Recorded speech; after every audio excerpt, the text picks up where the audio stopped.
I just sat there for like 6 seconds and processed it. And I was like, you know what? I'm fucking out of here. And I left and driving home in the car. I never had a better feeling than that.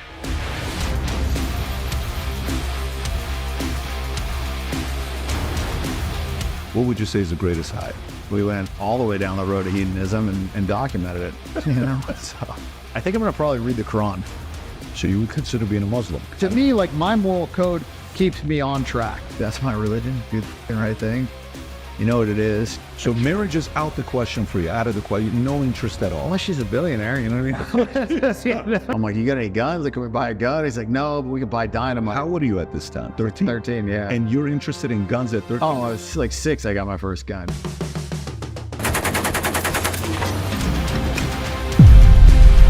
%1 tax on tea. That's why we have this country. Come a long way from there. What's your point? My point is that, you know, we should stop putting up with this bullshit. And they're pushing division, and they're pushing a degradation of moral fiber. I don't give a who it is. I'm saying who is in charge should have some responsibility. Everything you're saying, I don't disagree with the things that you're saying. For me, it's what's the solution? She was like one of the most hated people. Like, how she even got the nomination is beyond me. Like, how they didn't even give it a big mic is crazy. Like, you announced you're running for office in 2015. It sounds like you're going to run again. I mean, yeah.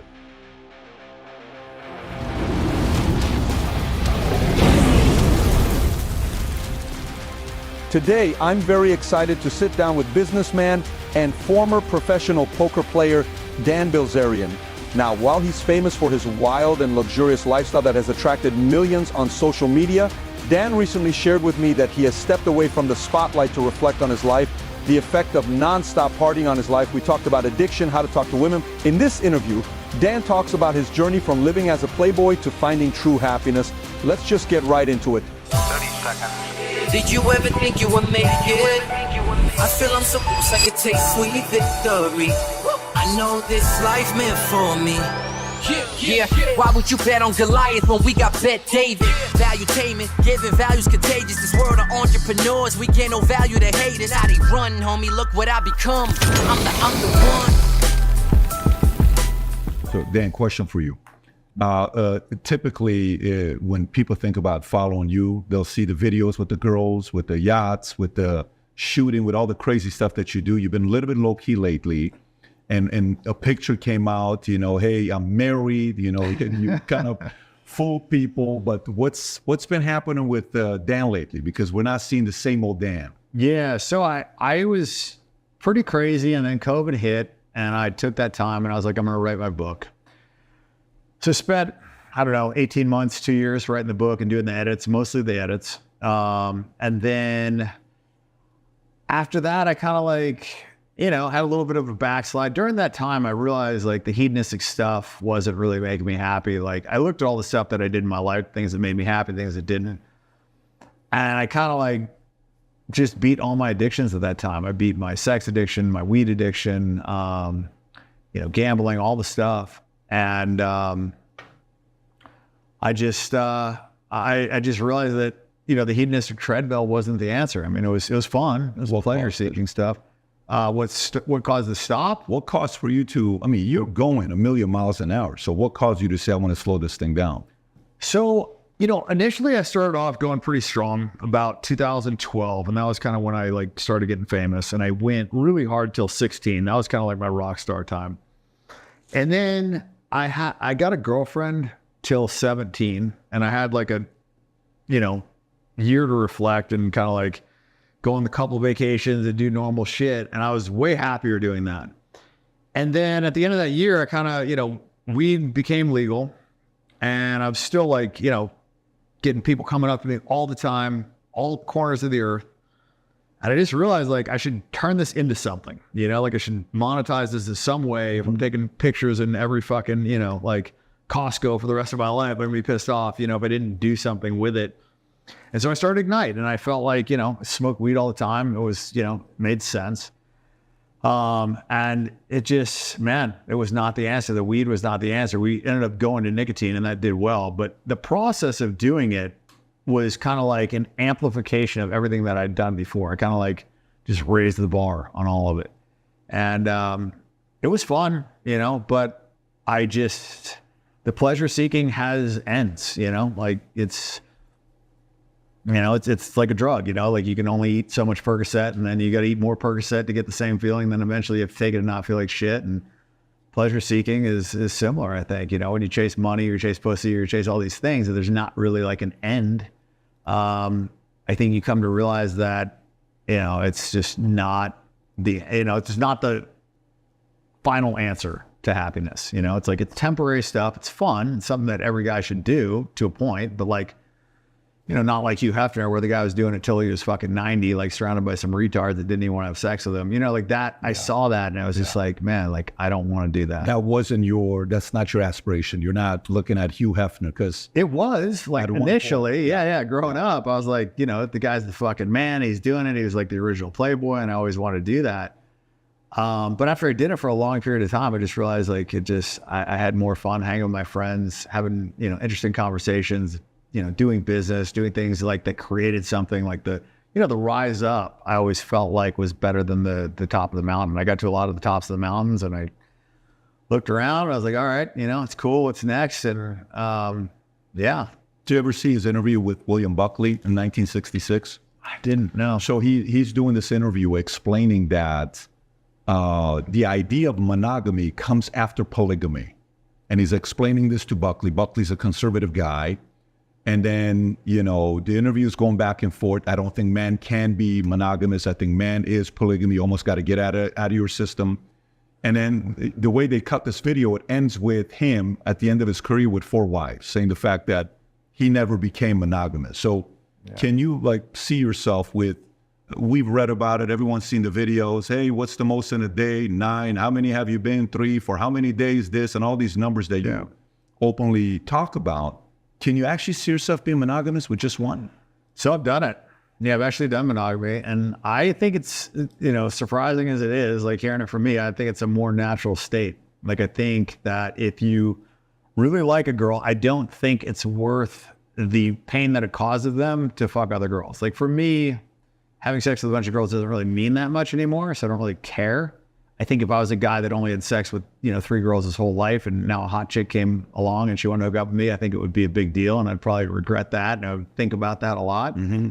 But at this point, I don't know. I just don't think it's that big a deal. And I think if a girl likes you for the right reasons, it's going to be tough. I mean, there are exceptions. Like there are, bisexual women and women that are cool with it and whatever. But I've found that for the most part, most women are not okay with it. And like I said, if you, are really into somebody, you kind of don't want to put them through the pain. So I think monogamy is, as crazy as it is for me, a more natural way, How long were you monogamous? The longest? I think about a little under 2 years is probably the longest. And this is in 2017, 2016, or? I did monogamy for a year in 17, and then I did it for a year and a half in 20 to 21 and a half. And then I also did it before. I did it in 2009 to 11. So a couple years. 2009 to 11. Yeah. Were you one of those, when you're in boot camp in the back, when you open up your closet that you put your stuff in there, you're like, okay, 1 more week left, 1 more week. Were you marching it up?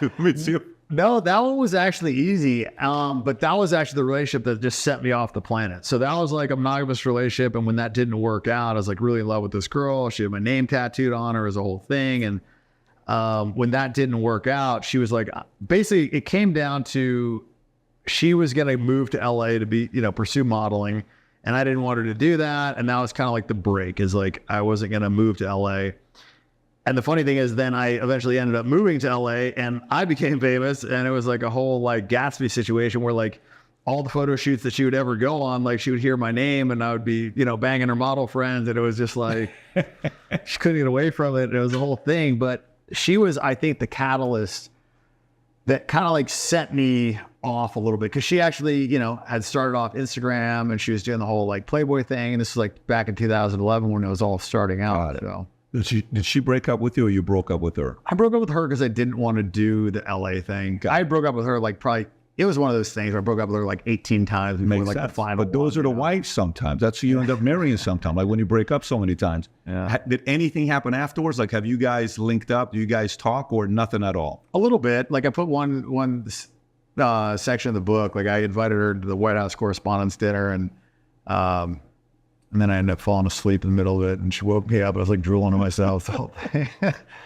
But yeah, I reconnected with her then, and then maybe one other time, but it was nothing now. It's not something where you. So are you married now, or you're not married? No. I went to a wedding, and I was kind of like, I put on the suit, and it was very strange for me because I'm always in shorts, and now it's kind of like I finally did it. I like dressed up and everything. But you didn't. That was the best. Because everybody's sitting there saying, "This guy's finally married." They're writing about it. Oh, they went crazy. Yeah, that was great. So okay. So Dan, in the company I run, I've been in financial industry for 20 some years, and I experienced two different things with guys, and I'm curious to know what you'll say about this. Guys who got it out of their system early on and they had some fun, and then they got married, they didn't feel like they were missing out on anything. Yep. Okay. But guys that didn't have fun and then they had a lot of success, and let's just say they got married, and then they had a lot of success, and maybe they had only been with 2 or 3 girls in their lives. Let's say 5 girls in their lives. Then they start making money. Then they're on stage. Then they're getting all this attention. They didn't know how to handle. Oh my God, I love the way you speak from stage. Oh my God, you're so this. Wow, you have such great presence. And then they get tempted. What do you think is the right balance? Well, that's kind of one of the reasons I'm not a big proponent of marriage, is because I feel like it brings finances into your relationship, and I think it should be separate. And so, yeah, when somebody gets married and then they go make a ton of money and they haven't had a lot of sexual experience before that, and now all of a sudden they're getting attention at a much higher level, it's tough. It's a lot harder for that guy to be faithful than the guy that had done it all before and doesn't really care that much. And so I think that's one of the problems that I have with guys getting married early on, is that it just, then later they feel trapped. Now I have all these, opportunities and I can't take advantage of them. And I think that's natural for a guy. And, now he's going to feel like he is missing out, or, I wouldn't feel like that. So, I think before you get married, especially if you plan on making a lot of money, you might want to kind of like get out there and do your thing so you don't have that regret. So for you're ready right now. If the right girl comes, you're ready to get married? Well, I don't know about married. I don't see a lot of upside in marriage. Like I could see, for a rich guy to get married, it's kind of a negative free roll. It's almost like you're betting half your net worth. You're going to love one girl forever. Like, I think it's a pretty big bet. And I don't think there's a big payoff on the other side of it, because it's not like you have to get married to stay with her. Two people can be together without getting the government's permission. And so if you're having kids and you're not successful, I get it. It makes sense. Or if you've just had, a partner for a long time and you trust her and she's just your fucking person, then okay. But I think when you're 43 years old and you're successful and you're out there dating, I don't know. What's the upside? Why, there's a lot of good lawyers. Yeah, he's called. There are. There are. In the right state, and but you're not going to make any money doing it. You know what I mean? It's kind of like a business decision. If you look at it like, you can only lose money and you can't make money, and gambling, we call that a negative free roll. So marriage is out the question for you, out of the question, no interest at all. Unless she's a billionaire, you know what I mean? Then maybe she's proposing, then she's probably 85 years old. Yeah. She's probably living in Palm Beach. It's a different profile. I don't know if that's what you're into. That's not my demo. Yeah. Then you'd need to come up with a new product for Ignite that you would promote and, to sell to the market. But going back to it. Okay. So marriage, while you're going through this process that you're going through, like, kind of changing some of the ways you're living, is faith played any role in you? Are you like thinking God at all? Are you going through that at all? Or nothing that? Not in the traditional sense. Like I don't believe in like, going to the church and worshiping and doing all that stuff. To me, the idea of a like God that's up there that is requiring everybody to worship him seems a little strange. I'm not saying it's not, okay, it's not shitting on people's religion, but it just, I don't know. To me, the more successful people are, or like, the better a fighter is, the less he needs everybody to tell him how great he is, And I feel like if you were God, would you really need everybody to worship you all the time and tell you how great you are? Doesn't seem to, correlate with the experience that I've had, I feel like everybody knows what the right thing is to do and just do the fucking right thing. Like, that's my religion. Do the fucking right thing.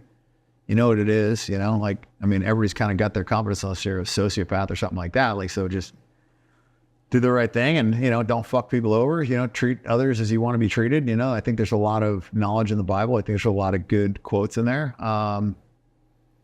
But as far as like traditional mainstream religion, I'm not, you know, if I were to be anything, maybe Christian. You know, I like the Muslims. I mean, I think that they have a pretty peaceful religion. They get a really bad rap in the media. But I've met a lot of Muslims and they're, you know, pretty morally sound for the most part. So you would consider being a Muslim? I don't know enough about their religion. I think I'm going to probably read the Quran. So more to just understand it. I'm not really looking for like a mainstream religion to join, but... Is there this guy, I don't know if you know him or not, this guy named Andrew Tate. Do you at all talk to this guy? Yeah, we're friends. Yeah. I'm obviously being sarcastic. I know you guys have spoken. He spent time with you. Yeah, but obviously he went from, you know, being a Christian to being a Muslim. Yep. And now he's pretty loud about it. Does he have any influence with you reading the Quran or not really? A little bit. Okay. You know, I mean, he's a smart guy. He's a pretty smart, well-read guy. So I don't think he would take that decision lightly. He's probably done the research, you know. I don't know. He hasn't converted his brother, so I guess his case isn't that strong. But I don't know. I mean, like I said, I think, you know, there's nothing wrong with learning. I mean, understanding where people are coming from or what they believe in, I think is always good. So did you hear the reason why he said he became a Muslim? No. So when they were in jail, when he got out, we went out and visited him in Romania. And he says, when we went to jail and I converted to being a Muslim, he says, I got hundreds of letters from Muslim brothers. He says, my brother who's a Christian, no one wrote him a letter. He says, the brotherhood on the Muslim side was just more revealing than what happened on the Christian side. Now, obviously, that's not the reason to convert or not, but that was part of it. And that's when he started getting more into the reading of it. But let me go back to it. So Dan, a part of, for someone who lives life from a extreme standpoint, right? A Michael Jordan, it's an extreme life, you know, the life you're living. Trump, it's an extreme life. You don't have to be that extreme to win in media, real estate, and politics. It's extreme. Why are you putting yourself through that kind of a life? In bodybuilding, in fame, in celebrity, all of that stuff. What did you have a moment as a kid where it was like the most painful moment that impacted you for the rest of your life? Like, was there a moment? No, there wasn't any like one moment. I think I got a lack of attention as a kid, and the fame thing was more of a social experiment, and it was more just like, I'm gonna do a bucket list of all the things that I want to do, because I made a bunch of money and kind of had a lot of time, and I was, you know, overplaying the poker. So, and Instagram was kind of like a new thing, and social media, and also it was a little bit of a fuck you to the ex-girlfriend. It was like kind of like the perfect storm of just like, let's see what we can do with this. And I also knew that it would correlate to getting more girls too, because it was kind of like a little bit of a dating app, if we're being honest. And so, yeah, I just kind of like went down the road a little bit, and then we went down the road a lot of bit, and then it was kind of like spiraled out of control. And I think the reason why it did well is because it was just stuff I wanted to do, you know, like I just wanted to do all those things. And so when I got the time and I got the money to do them, I just kind of, you know, went through the bucket list and checked all the boxes, and we went all the way down the road of hedonism and documented it, you know. So to a level that, you know, at one point it was like a 18-year-old boy's dream to say, man, I'm vicariously living through what you're doing with your life, all the crazy stuff that you were doing. So it wasn't anything where as a kid you're like, you know what, I'm going to prove these guys wrong. I'm going to prove this guy that I'm going to be somebody. This what I went through. The world's going to know who I am and what I'm doing. No, it wasn't so much that. I mean, there is always like an element of insecurity of like, you know, wanting to show people up, right? Or, you know, prove people wrong. There's always going to be some of that. But I think for me, I just really kind of like wanted to see how far I could take it. You know, because I had started doing the Instagram a little bit, and then it was almost like treated like a video game. It was like, how high can we get the score? You know, and it was also like in conjunction with, I just made, you know, $50-60 million that year playing poker, and, you know, things were going good, and I was making money left, right, and center, like way faster than I could spend it. And I don't know. They just like, they had a good synergy. It was like, I wanted to do all these things. And those were also the things that like a lot of other guys wanted to do. And they're responding really positively to that. So it was very interesting to the audience. And I was also kind of like, fuck it. Like I didn't have a job. Like I didn't care what my parents thought. I just didn't give a shit what anybody had to say. So I was able to like really just put it out there raw in a way that other people, I don't think have ever done before. And I think, you know, and in the captions too, just like the way I would caption things. I mean, it was just like, fuck it, you know, this is what I'm going to say, and, you know, see what happens. You know, it's kind of like throwing a grenade in the toilet. You know, it's going to be interesting. We don't know what's going to happen, but it'll be interesting to watch, right. You know? That's true. Like even with the wedding picture, you're like, I'm finally doing it, right? Don't sound like everybody saying, oh my God, he's married. But going back to it, I'm Armenian, you're Armenian, your father's Armenian, your mom is... She's Norwegian and Swiss. I'm a bit of a mutt. Got it. So growing up with an Armenian dad, was he a typical Armenian dad? Like, hey, when you and your brother, when you guys grow up, you got to do this, and you got to do this, and you got to do this, or did he kind of leave you guys alone? I would say my dad was anything but typical of anything. He was a very strange, like unique person, and he was not around very much, and he was really, really focused on business. And when he was around, it was for sports, and he was like basically a drill instructor. I mean, it was like hardcore to the door, you know, 2 hours a day practice every day, including Sundays. And if we lost a game, it was like no talking on the way home. It was like really like, you know, serious. And this is when we were like 7 years old.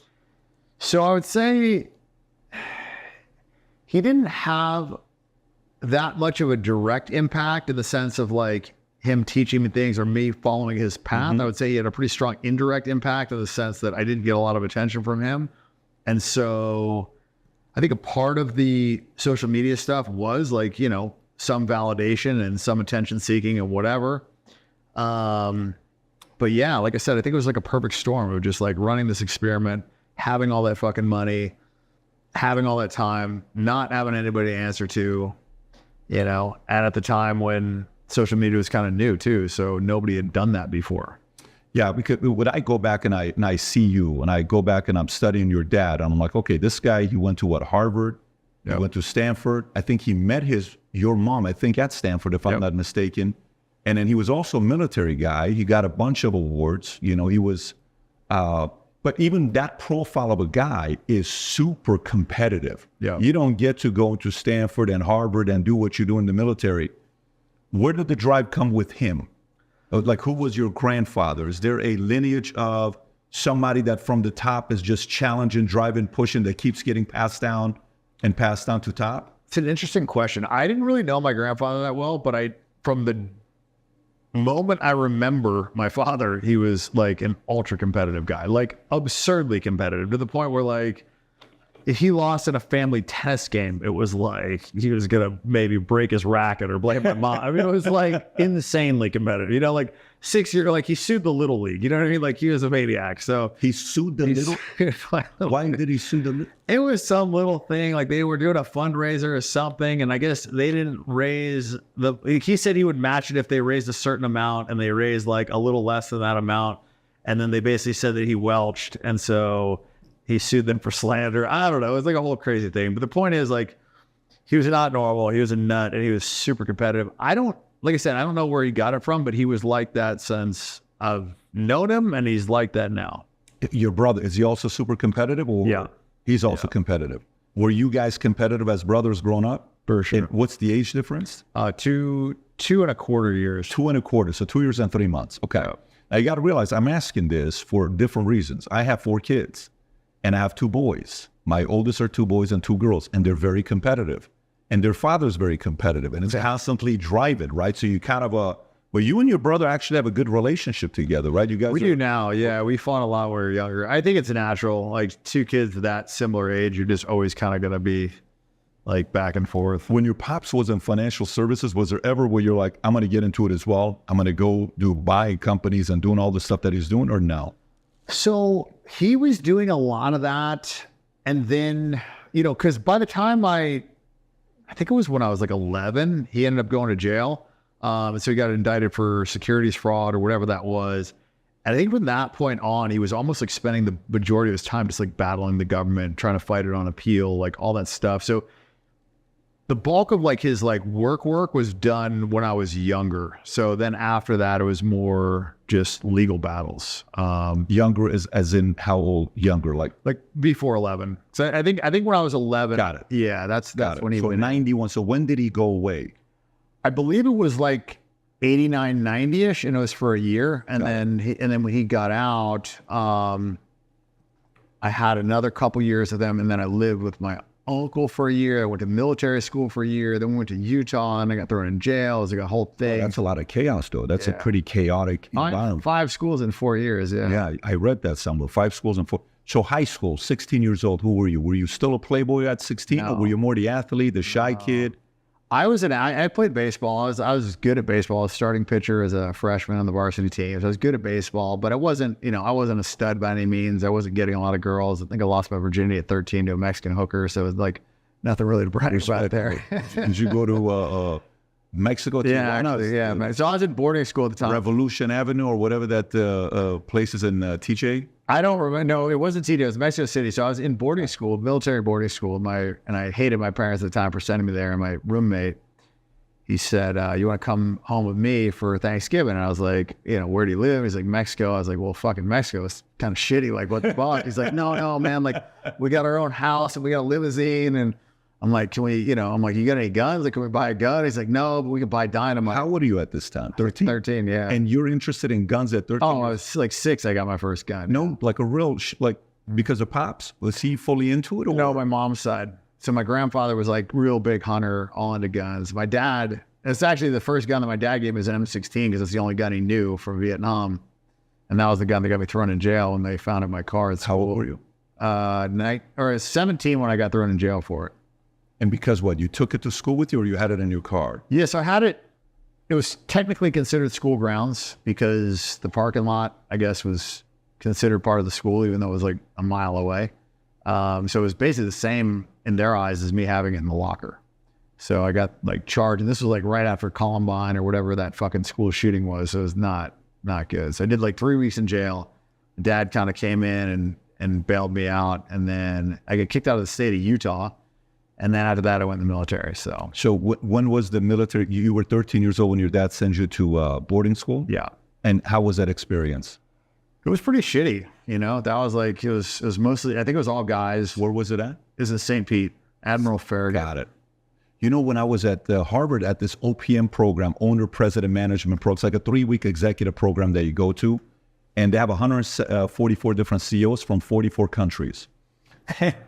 And it could range from a guy running a $11 billion company, range to a guy doing $22 million a year. But the minimum was you had to be above $10 million a year in top line revenue to go to it. My classmate, the guy that was staying in our, whatever you want to call it, rooms, the campus that we had, he was from Lagos. He was worth a couple $100 million. I said, so where does your fire come from to be worth a couple $100 million? And all of a sudden, we're having this late night conversations at dinner. He gets emotional. I said, brother, I just asked you a basic question. Why, what happened to you? He said, my dad told me I needed to go to boarding school to be a man. And for 3 years when I was gone, all I asked myself is, how could a father be away from his son that he loved so much for 3 years? I told myself, if you send me away to be not seeing my own dad for 3 years, you will never see me ever again. And he never came back. Wow. The guy went and made a couple $100 million, and everything to him was his dad. He's like, watch what I'm going to do to you. You don't want me to be around.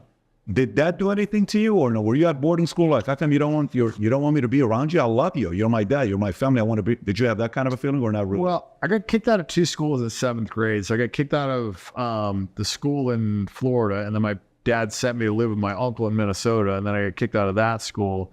And then I think they were just kind of like, fed up with it. But I didn't have a good relationship with my dad. I was kind of like, he was just always all business. And it's funny, man, like some of that stuff, like you said, like that was that guy's drive, that was his passions. It's kind of like at the time, you probably thought that was a really shitty thing, but had not been for that, maybe he wouldn't have gone out and made 2-3. So I'm asking the question. Because for people to be able to, the whole concept of winning, you have to be able to handle criticism, being misunderstood, hated, controversy, conflict, the heat, the constant chaos. And typically the guys that can handle that well weren't trained when they became successful. They were trained on how to be in a chaotic environment when they were kids. Yeah. And then later on, they're like, listen, you think this is painful? You have no clue what I experienced when I was 11 years old. That's where the real pain comes from. For me, living in Iran, you go through a war, you see what's going on, 10 and a half years living in Iran. Later on in life, you're like, yeah, this is COVID, guys, relax. You know, it's not what we went through in Iran. But that's why I was asking a question for you. Yeah, I think the biggest disservice that, you know, a parent can do is to give the kid too cushy of an upbringing, honestly. Like, I think there's almost no upside from it. I mean, I know it's good. Like, you want to, you know, give your kids a good life and everything, but eventually they have to leave the nest, you know? So unless they're coming out with a trust fund or you're, you know, going to support them, it's kind of like they're going from here to here. It's just, you know, it's tough. I mean, if I were to plot, you know, my life path, I would always want to go from the bottom and a slow rise up, you know? And so it's tough because you want to give your kids a great life and you want to give them all the things that they ask for. But sometimes, yeah, you're doing them a disservice. And sometimes, you know, like your friend, I mean, his dad was a shitty dad and it helped him. I mean, so it's kind of... That was his driver. Like, right? He was not going to stop. But going back to it, with this whole conversation with your dad, for you, when you're seeing, you know, having a pops like that, having, you know, you and your brother yourself, have you thought about, like, I'm going to have kids one day? Or is it something like, I don't ever want to have kids because for whatever reason you don't want to have it? I always thought that I wouldn't want to have kids. And then my brother had 3 kids and he's actually a great fucking dad.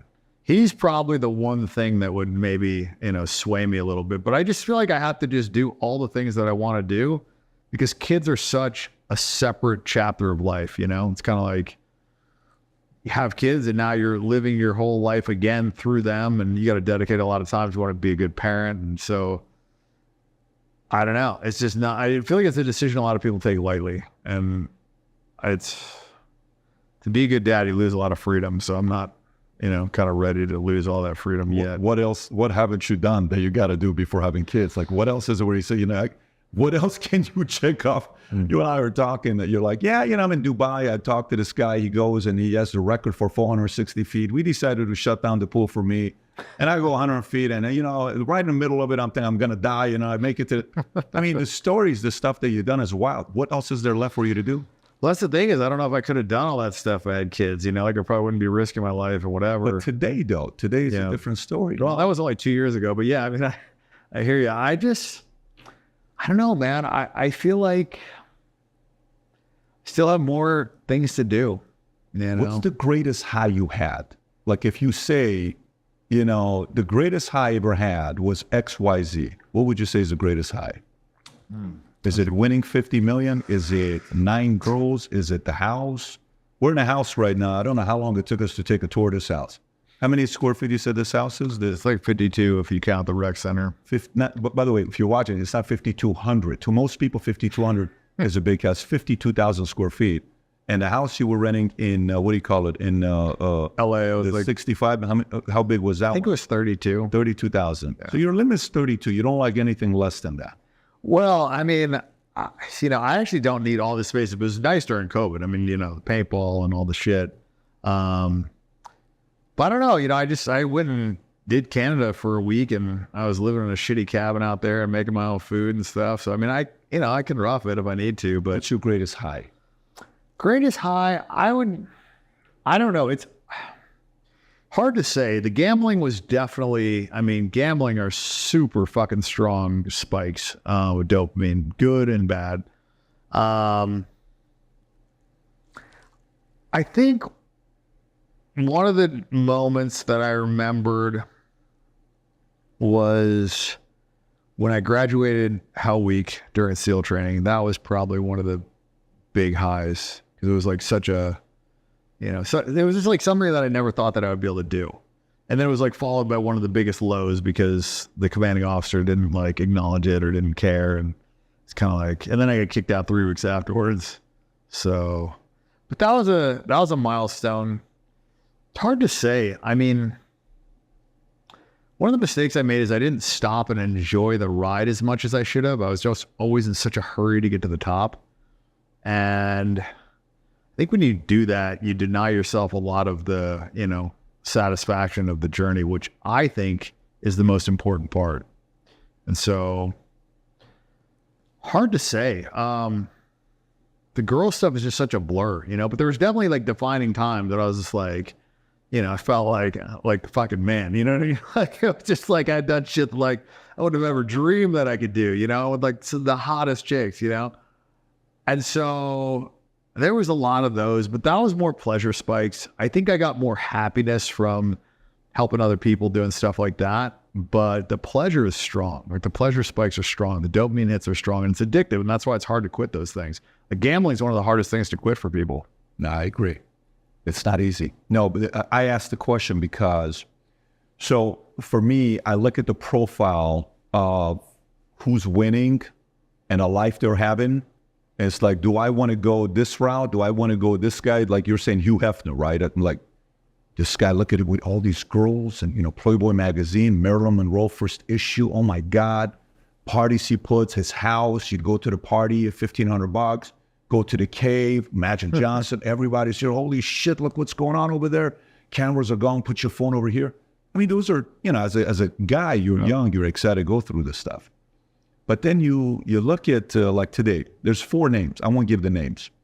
They're all above 60 and they've all made money and they're all famous. You know every one of the names if I tell you. They've all made money. They're all famous. And they've all been through a lot of different girls. And none of them have kids. And they're 4 of the most bitter, famous men I meet. Are we going to get the names? I'll give it to you off camera. When it's just you and I'll give it off camera. But these are some of the 4 of the most bitter men you'll meet. And you watch them, you're like, how did you get here? How did you become like this, right? And then in my family, my father has 3 siblings. He has 2 brothers and a sister. They all live past 60. The brothers died in their 60s. The sister is 83. She has cancer right now, but none of them had kids. None of them had kids. My mom had 1 brother, the Armenian side. My dad's the Syrian side. He had 1 kid. And I only have 1 first cousin. I got 4 uncles and aunts, only 1 first cousin, okay? And then you look at my dad. Guy had 13 heart attacks. 13? 13 heart attacks. He had 6 angiograms, 6 angioplastics. He's got 3 stents in his heart. 50% of his heart is black. And he took his mother to the hospital to get her heart checked out. In the waiting room at UCLA Medical Center, he has a heart attack. Stays for 30 days. And they do an open heart. My dad. This guy was a cashier at a 99-cent store. But even after the heart attack, my fear was this guy's never going to meet my kids because I never met his dad. So it's kind of like, man, I want him to meet my... So when I went to the Army and I'm kind of doing my thing every day, my fear when I'm by myself, I'm like, shit, I'm having the parties, all this other stuff. Dude, if this guy dies, I want my kids to meet him. Doctor says you're going to live 10 more years, okay? And then my parents got a divorce. They married each other and divorced each other twice. So my mom and dad marry, my sister's born. 2 years later, they get a divorce. 2 years later, they remarry. Then I'm born. 15 years later, they get a divorce to each other. Okay, they can't be in the same room together. You know what was the only thing that caused my parents to get into the same room together 19 years later? What's that? My sister having a kid, Grace. She named her Grace. Everybody came together. And then she had a second, Sean, and then we had 4 kids. And then family today... My dad has got like the 9th life. He's 82 years old. You should see how he walks. He walks like the hunchback of Notre Dame. Boys always make fun of how he walks. He walks like this. Okay, his back is all like this. But I asked him, I'm like, hey, why are you still going through this? He works every single day. He says, are you kidding me? I got 6 grandkids. So the highs when you go and you make, I've had the exit, money hits the account, $200 million. Feels amazing. Private jet, travel, go spend $500,000, have a great time. Unfreaking believable. The people that said you'd never make it, you win, and they come back and say to your face, I fucked up, you made it, respect to you. The teacher who said in school you should, I feel sorry for your parents because of who you were in high school, 1.8 GPA. And then 6 years later, you're coming to speak at the school and they're introducing you. You were the 1 point. These are all good highs. Brother, we're 2 years apart. You and I are pretty much the same age. Nothing, no high comes close to from my life, my experience. I'm not talking about it from your experience. Nothing comes close of having kids, man. There's something very special about it. I've heard that from a lot of people, actually. Yeah. Actually, you know, now that you mentioned that, I think I do have a significant high that I remember. I was in class, and I had just made like $400,000 that month playing poker. And how old are you? I was, well, this is my last day of college, so it was 27. Okay. 27. And, you know, my professor was just kind of like talking down to me in some way, shape, or form. I don't remember exactly what he said, but I just kind of like checked him. And I was like, you know, you're not going to talk to me like that, like whatever. And he's kind of like looked at me like I was crazy. And I said something to him like, you know, look, dude, like, what the fuck have you done? Like, you graduated college, like, congratulations. Like, you're not better than me. He's like, oh, what have you done? And I'm like, well, you know, I'm a fucking veteran. And he's like, oh, no, this is what he said. He said, what have you done? Graduate high school? I'm like, no, actually, I got a GED, but I'm a veteran. I made more money last month than you're going to make in the next fucking 3 years, or last week than you're going to make in the next 3 years, you know? And so you're just not going to fucking talk down to me. Yeah. And he said, well, if you're so fucking rich, he's like, what are you doing in college? And I was like, I just sat there for like 6 seconds and processed it. And I was like, you know what? That's the smartest thing you've said all fucking semester. You're right. I'm fucking out of here. And I left, and driving home in the car, I just, like, I never had a better feeling than that. Like, I finally got the chance, and I told him, fuck you on the way out. Like, I finally told the professor to go fuck themselves. And I never had to go back to college, and I never had to like answer to anybody. And for that point, like, I never had a job. I just could do whatever the fuck I wanted. I had like actual freedom, because the whole time I was gambling in college, I still had to go to class. And, you know, I was getting the GI Bill and all this stuff, and I felt like I had to do it. And it was just like very liberating. I just, for the first time in my life, I felt like I was actually free, because I was in the military, so I was always answering to somebody, and before that, and my parents and whatever.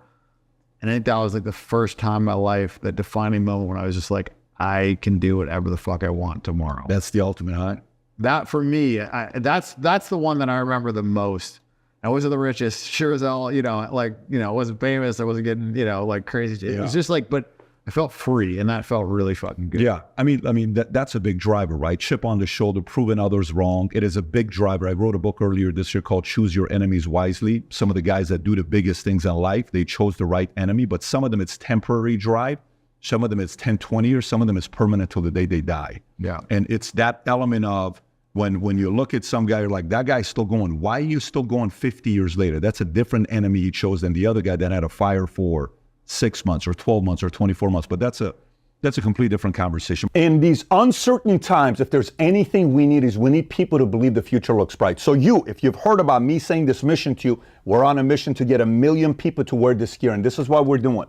If you buy one of these hats, there's a category of buying one hat, getting the second one free. If you haven't yet worn this gear publicly, go ahead and test it out. Buy some of the gear, wear it in public, and see how many people will stop by and say, you also watch Valuetainment? You also follow PBD Podcast? I do too.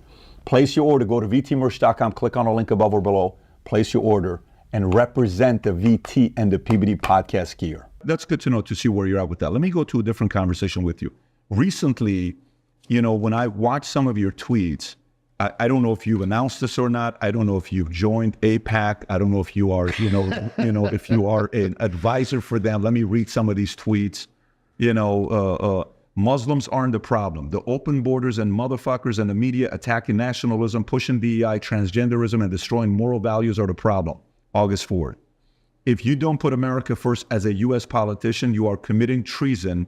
Supporting Israel is bad for America. Netanyahu is a convicted war criminal, and Israel is not our ally. We fought way too many wars for Israel, and we certainly don't need to give them any more money. July 25th. These idiots have ruined movies. Everything they put out is literally propaganda. And then all of a sudden, we got scripture here. For what shall it profit a man if he shall gain the whole world and lose his own soul? Is this recent comments you're making about Israel a recent thing, or have you always had these beliefs? It's more recent. I didn't really realize what a problem it was until recently, and then everybody was scared to say something about it. My brother told me, like, you can't say anything about it. They'll fucking kill you. Like, everybody basically said that I couldn't say anything about it. And actually now they're like literally like trying to like kick me off the board of my company because of those tweets. And like, shit. Yeah, I've definitely had a lot of like negative pushback, a lot of my Jewish friends, but I don't give a fuck. You know, it's like one of those things where I know that it's the right thing. And the fact that everybody else is scared to say it makes me, you know, feel obligated to be vocal about it. Why do you think it's the right thing? Because I know that they're a fucking parasite. Like they provide the U.S. absolutely no value. They've done so many things that, you know, would constitute, you know, an act of war against us. I mean, USS Liberty, Lebanon Affair, I mean, I can go on and on and on and on and on. But, you know, I think they knew about 9/11. I think they had JFK assassinated. The first thing that he wanted to do, you know, right before he died was, you know, make AIPAC a foreign entity, and not allow them to have nukes. And then all of a sudden this fucking guy's dead. And Jack Ruby, who is Jack Rubenstein, you know, I mean, it's just like, and then you just, I don't know, man, I can't ignore all the shit that they've done. They sold our secrets. Netanyahu lied to us about weapons of mass destruction. We fought all these fucking wars. My friends have died over there. Like, you know, and I just look at what they provided us with, and it's fucking, it's not nothing. It's like a negative, you know, it's not, even if they just didn't do jack shit, that would be, you know, bad, but they've actually done things to hurt us over and over and over again. So like this whole thing of they're our greatest allies, just complete fucking bullshit. And, you know, we send them $100 billion, then they send AIPAC $100 million, and then they distribute it to our politicians, and every politician is a little fucking AIPAC handler walking around and telling them what to fucking say and how to vote. And it's just like, look, I'll donate like $100,000 to politicians, you know, and they call me up like, hey, you need anything? Like every week. I don't need shit. I fucking sit on my ass. I don't do anything. I don't care. I don't fucking break any laws. I don't need any favors. Like I just gave it to them because I didn't want to see any more fucking retard, you know, Democrats in there. So, you know, but that's 100,000. Like what does 100 million buy you? How many fucking phone calls do those guys get? You know? And so like, I just know how it works. And the system is broken. Like these people get into office and they don't have very much money, and they get out of office with fucking tens or hundreds of millions of dollars. It's not a fucking accident, right? Is that an Israel thing, or is that anybody? Because China's doing the same thing. China doesn't have they don't have an AIPAC. Like Israel is the only one that has a fucking like a lobby in the U.S. fucking, you know, giving these politicians money. Okay, no, every country, the big ones all have lobbyists. They all have lobbying that they're doing. Not in the U.S. They're registered as foreign entities. Right. I mean, if you're talking about, are you going to the dual citizenship part with Israel, you know, Israel? That's another problem is a lot of our politicians have far more allegiance to Israel than they do the United States. I mean, that's a whole nother issue as well. Do you know why they did the dual citizenship? Do you know the history behind why they did the dual citizenship? What do you mean? Like, so the whole concept of dual citizenship was because when Israel became a, you know, country again, they didn't want the people from here who wanted to go back to Israel that didn't have a motivation to go if they were going to lose their citizenship here. So that was the reason why they did it. It was kind of like, okay, you're your own country. We kind of need some of you guys to move over there to help the country out. Yeah, but I'm not going to go. Why are you not going to go? Am I going to lose my citizenship here? But you are. I mean, we don't do that. Every other country, you got to, I don't want to lose my citizenship. Well, okay, how about if we do this? How about if we allow you, just Israel, to go back to your country, you won't lose your citizenship? That was the arrangement at the beginning why they did it that way. No, look, I get it. I have 3 citizenships. You know what I mean? I think it's okay. I think what's the third one? I know Armenia, but what's the St. Kitts. Okay, got it. Yeah, so I mean, I don't have an issue with dual citizenship. My issue is when somebody is holding a U.S. office and they are putting a foreign nation's interest before America's interest, and they are favoring that other country. And so that to me is treason. Like when you are a U.S. government official, your motivation should be to do things in the best interest of the government that you are representing, not 100%. Some other fucking foreign country. And that's the problem. Okay, so, but go through it. So what is the solution? Meaning, if Israel's the enemy, then if let's just say you don't do anything and everybody in the Middle East unites to take out Israel, do you think the Middle East is better without Israel? And do you think the world's a safer place without Israel? 100%. It's not even close. Okay, tell me why. Why do you think? Give me an argument otherwise. Please. But give me one argument why the world would be better off with Israel. Let's just start with that. One thing. Give me one thing. Have you ever lived in the Middle East? No.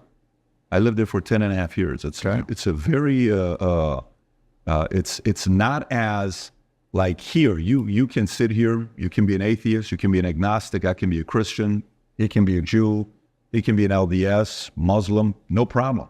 We can coexist here. You can do that in Israel. You can do that. I mean, not really. They're operating apartheid right now. So everybody's not living equally. Not at the level of Iran. Not at the level of what Iran is doing. I mean, in Iran, if you're thinking what Israel is doing out of control, do you know how much money Khamenei's families made? Do you know how much money they've taken? They have 200. I've never been to Iran, but I've been to Dubai. I've been to Saudi. Like I've been to UAE. So like, and they're all Muslim. They seem to be operating fine. I would say Iran's slightly different than. But go back to it. So okay, so you think the Middle East and the world would be a better place if Israel didn't exist? Yes. Okay. Israel's committed, so many terrorist attacks. They're stealing land right now. They're operating in apartheid. They're currently committing a genocide on Palestinians. Like, do you believe in the genocide they're committing? I think they're fighting for themselves and they're defending themselves. Do you think that's defense? Well, when 1,200 people died, and of which the 1,200 you've killed and admitted that you've killed a lot during, your handle. I will tell you this. The part I question where people who are Jewish can't stand when I say this, I don't know how you, Netanyahu, claim you have the best intelligence in the world, Mossad, and you didn't know that on October 7th they're attacking. They knew about it. They didn't. They wanted it to happen, so they had a reason to take that. They wanted a reason to take the land. I totally get it. And they killed their own citizens. And they claimed that all these people got raped. That was bullshit. They claimed beheaded babies. That was bullshit.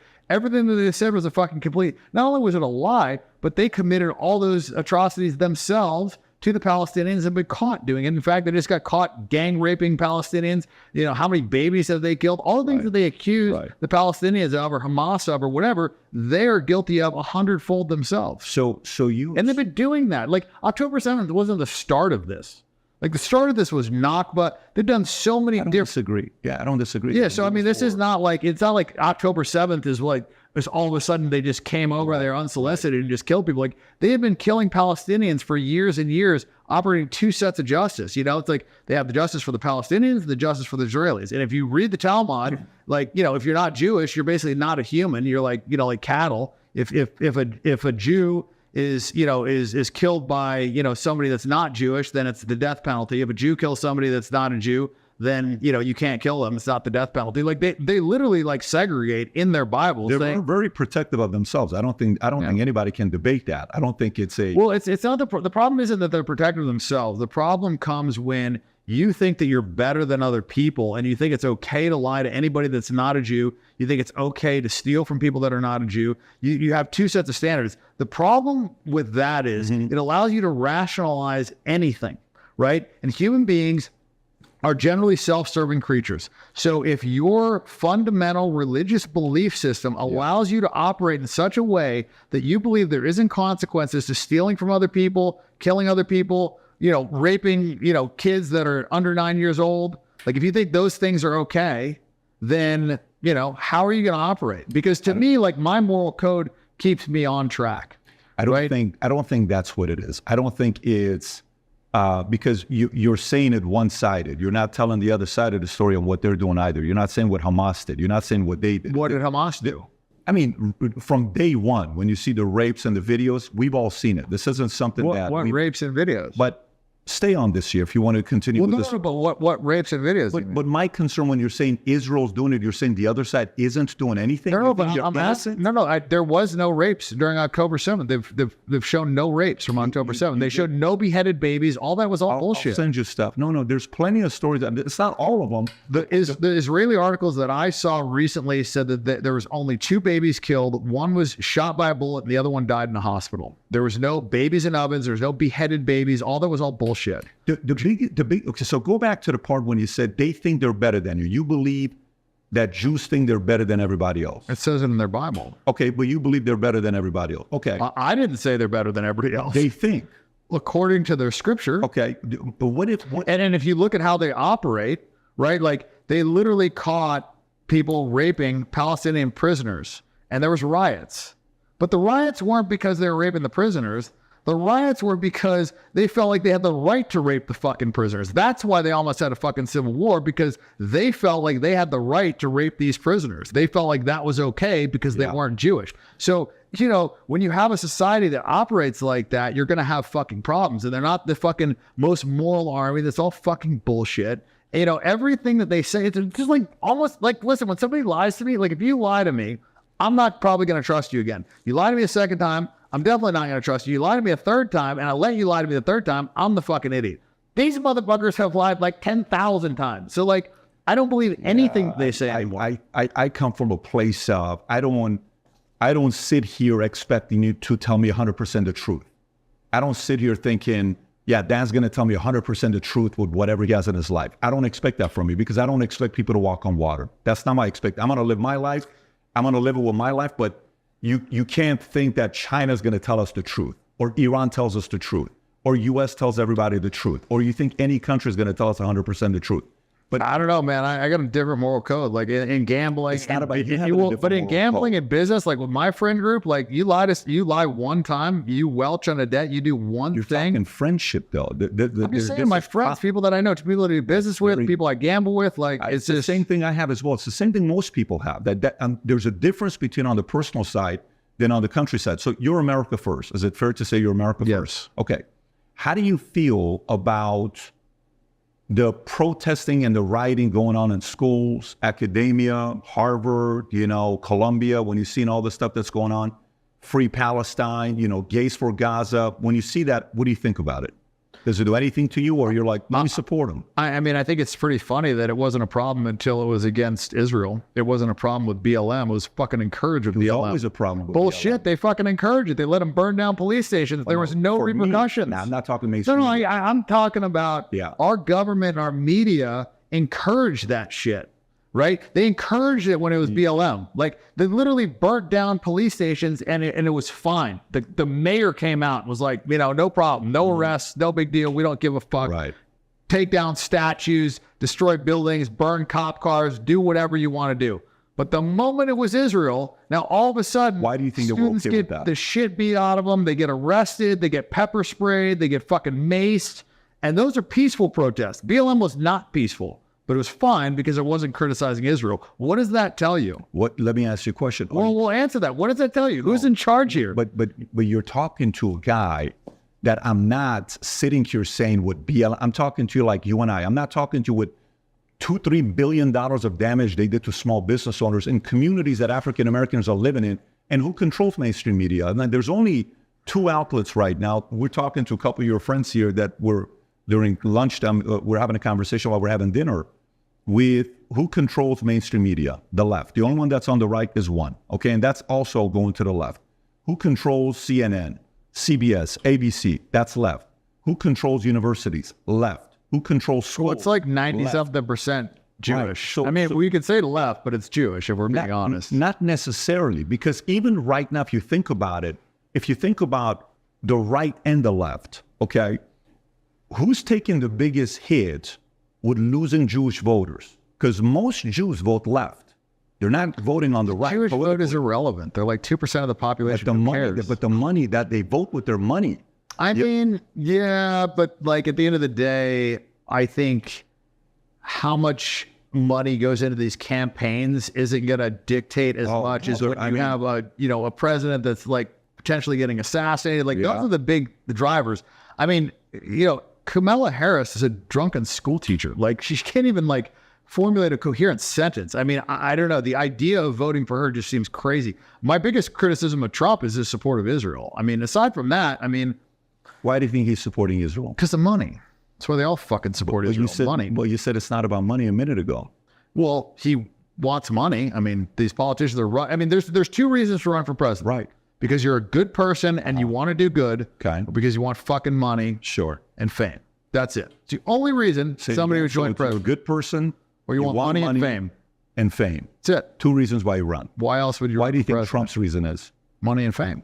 You think he wants money and fame? 100%. You think Trump's running because he wants money and fame? 100%. He has money. He is famous. He wants people to love him. He wants attention. I mean, he was doing like reality shows for Christ's sakes. Like he wants more money. I totally get it. But you think he is more, he is, how much you think it matters for Trump to be liked? I think he wants people to like him. Okay. Yeah. So if that's the case, he should have never ran, because ever since he ran, people don't like him. I get it. Well, I mean, but the fame is like that. I mean, fame is polarizing. Like, there's very few people that become famous that don't have people hate them. I mean, it comes with the territory. Like, if you want to be loved, you're going to be hated as well. It's just, that's the way it is. In 2014, he could have been invited to Beyonce and Jay-Z's party. in 2014. In 2014, he would have been invited to, what NAACP in 20. He went to everything. So one thing to be invited to parties, another thing to have international status and legacy, and So the reason why I brought the money side with Jews. So who do you think the recent event with October 7th hurt more, the left or the right, politically? October 7th? What do you mean? Israel, Hamas, like this whole back and forth. Which political party you think has lost more, taken a bigger hit with their position they've taken with the Jews? I mean, they're both pro-Israel. So I don't think it's a left against the right when it comes to Israel. And that's like what people think is like, but it's just a distraction. Like they're both pro-Israel. They're both, fucking Biden's giving Israel shitloads of money. Like, what do you mean? Trump's going to give shitloads of money. Trump's going to fucking go to war with Iran. What are you talking about? They're both fucking. You think Trump's going to go to war with Iran? He said he's going to. No, it's his way of saying to not go to war. He said he's going to. The same way he said with everybody else that he was going to push them. War didn't happen. He said. I mean, I don't know. I feel like he said that he was going to. So then let me ask you. So who would you vote for today? It doesn't sound like you're voting for anybody. I mean, if I had to choose between those two, Trump for sure. I don't even think it's close. I mean, Kamala's half a fucking retard. And she pushes, all this woke left ideology. This is nonsense. Like, I mean, she's a fucking complete moron. Not that Trump is like a super genius either, but like light years past her. I mean, she was like one of the most hated people. Like how she even got the fucking nomination is beyond me. Like how they didn't give it a big mic is crazy. Like you ever heard of, you're so funny. You ever heard of eugenics? Eugenics? Eugenics. Eugenics. You ever heard of that? What's that? Okay. You ever seen MIT stats showing that Ashkenazi Jews' IQ is the highest IQ in the world? You ever heard about that or not? I believe it. It's up there, yeah. Yeah, I've seen the IQ studies, yeah. So what do you think about that? The fact that they have a higher IQ? How do you process that information? What do you mean? You have a pretty high IQ, right? Okay, I mean, I don't know what the score is. I've seen some. What's this? I've read it multiple different places. What's the score you've got? I don't know. I mean, I was in the 99th percentile when I was in 8th grade and got accepted to Duke on a scholarship. I mean, I've tested okay. I'm a smart guy. Okay, I get it, but do you think the part about like, okay, I'm a Syrian and I'm Armenian, and then I'm born in Iran and I'm in living in America. Armenians, try bring them together. It's tough. They're divided. Assyrian. I don't know about that. Go to Glendale, buddy. No, I lived in Glendale for 6 years. What do you mean? They're pretty. Every Armenian that I ever meet is like, bro, you're Armenian. It's like I have seen the pride is right. Yeah, I've seen more Armenian pride than any other. Yeah, but you're talking. These guys are coming to you. You have different types of Armenians, right? And even right now in Armenia, with what they're going through with, Pashinyan and some of the political stuff. You were there in 2018 with your brother and your dad when you guys went there and got your citizenship. But Assyrians, they're divided. It's the older, the church, the club, the this, the that. You can't unite these guys together, right? The closest thing I'll say with Jews, the level of unity that they have is Muslims and Mormons. Mormons are super united. Muslims are super united. And Jews are super united. That's one part that they have the edge. But then if you look at their IQ, and if somebody's IQ is higher, they're generally going to make better decisions in business, if that is correct, right? If IQ is correct. Is that where so you think that 6 out of the 10 richest people in America are Jewish? You think it's just IQ related? You think they started off with money when they started creating their wealth? I think if you look at college admissions and you look at how many Jews get admitted versus how many whites, they lump themselves in, in a separate category. And 75% of college, what is it? 75% is Jewish. Of what? Admissions? I don't know the exact college executives. What Ivy League. The number I have is, in the world, there's 267 Jewish billionaires. That's 10% of all the billionaires, while they're only 0.2% of the world, right? So that's a 5% overrepresentation. In America... Wait, you're saying they're 2%? They're not 2% of the world, they're 0.02. If that's why I said 0.2. No, they're not. I think it's 0.02. If you do 9 billion, they have roughly 15 million people. Okay. So 0.2% of 8 billion is like 16 million, and that's what they have. Okay. 0.2%, Yeah, not 2%. No, we're saying the same thing. No, we're saying the same thing. So in U.S., 132 Jewish billionaires out of 756. 17% of billionaires in America are Jewish. Mm-hmm. Did that happen accidental? Is that because they work together? Is that a bad thing? Is that something where, it's kind of like saying, when Tom Brady was playing in the NFL, the guy was freaking hated. It's like, oh, Deflategate, or this, or they did this, or they did that. I don't care that like 90% of sports are black or whatever the fucking statistic is. I don't give a shit if Jews have all the money. I really don't care. I don't care if they run Hollywood. Like, my issue is like culpability with the people that are pushing these fucking bullshit narratives. The media is mostly Jewish, and the media is pushing this fucking DEI. Yeah. They're pushing this trans bullshit. They're pushing they push the COVID fucking shit, right? So all I'm saying is I want you to be responsible for what you're in charge of. I don't care if it's the purple people in charge of the banks. Right. I don't care if it's the fucking green people in charge of the fucking media. No, but dude, hear me out. I don't care who the fuck it is. I'm saying if the media is the green people and they're pushing COVID and they're pushing DEI, they're pushing transgenderism and they're pushing racism and they're pushing division and they're pushing a degradation of fucking moral fiber, I'm mad at the green people, right? You see what I'm saying? I don't give a shit who it is. I'm saying who is in charge should have some responsibility. I see it in a different way. Here's how I see it. So I see it as, when I'm coming up, I have my friends, I'm in the insurance game and I'm making $100,000 a year, and they would say, oh my God, look at those guys. All they care about is this, and they help each other out, these different insurance companies. I'm like, yeah, how about we figure out a way to do the same? No, but they have this, and it was almost like a little bit of from a place of victimhood. Like, look what they're doing. I'm like, okay, let me continue. So I grow, then I get to the next level. I'm making a little bit more money, and now I'm in different meetings. So at every level, Dan, my experience, I may be wrong, and challenge me as much as you want and say, rip it apart, the argument that I have. Okay. So while you're making six figures, you're in a room with 50 other guys making six figures, right? You know which guy that's at six figures that's going to go to $250,000, and you know which guy's going to get stuck at 100,000, and you know which guy's going to go down because he got lucky. Maybe he landed a big insurance sale that paid him $60,000. You could filter those guys out. You go to $250,000, you saw the same thing.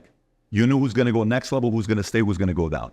$1 million, 10 million, 50 million, at every, even $1 billion on who's going to go. Like, Elon's probably not going to slow down. But between Elon and Bezos, guess who's probably going to slow down if you chose those two? You may say Bezos. They're both worth a couple $100 billion. They have more money than many countries have. But at every level, eventually somebody stops, right? And some continue at every level. This is in basketball, sports, poker, you name it. I had a big $1 million thing. I'm happy I walk away. To me, the part of it that I see when I'm talking within my community, I'm a guy that in my house, I have a 15-foot painting in my house. When you come to Florida, if you ever do, I'll show it to you. In the middle of it, you know who it is? The Shaviran is right in the middle of it. Guess who was the biggest against the Jewish Zion media empire? Guess who was the biggest person that called him out? Him. And what happened to him in 1979? You know what they did to him? They got rid of him in a different way. So you're not talking to a guy that is Jewish or pro this or pro that. For me, I want to see what caused them to go from where they were at to having the kind of wealth that I have today. Can that skill set be transferred to others? The part that you and I can criticize is what they do with all the power that they have today. We can criticize that all day long. They run media, they run CNN, they do this, and they all tell everybody, you better say this, and you better say that. The Soros, the Bond, Bronfman, all these guys. You can criticize that all day because now you have the power. What do you do with the power?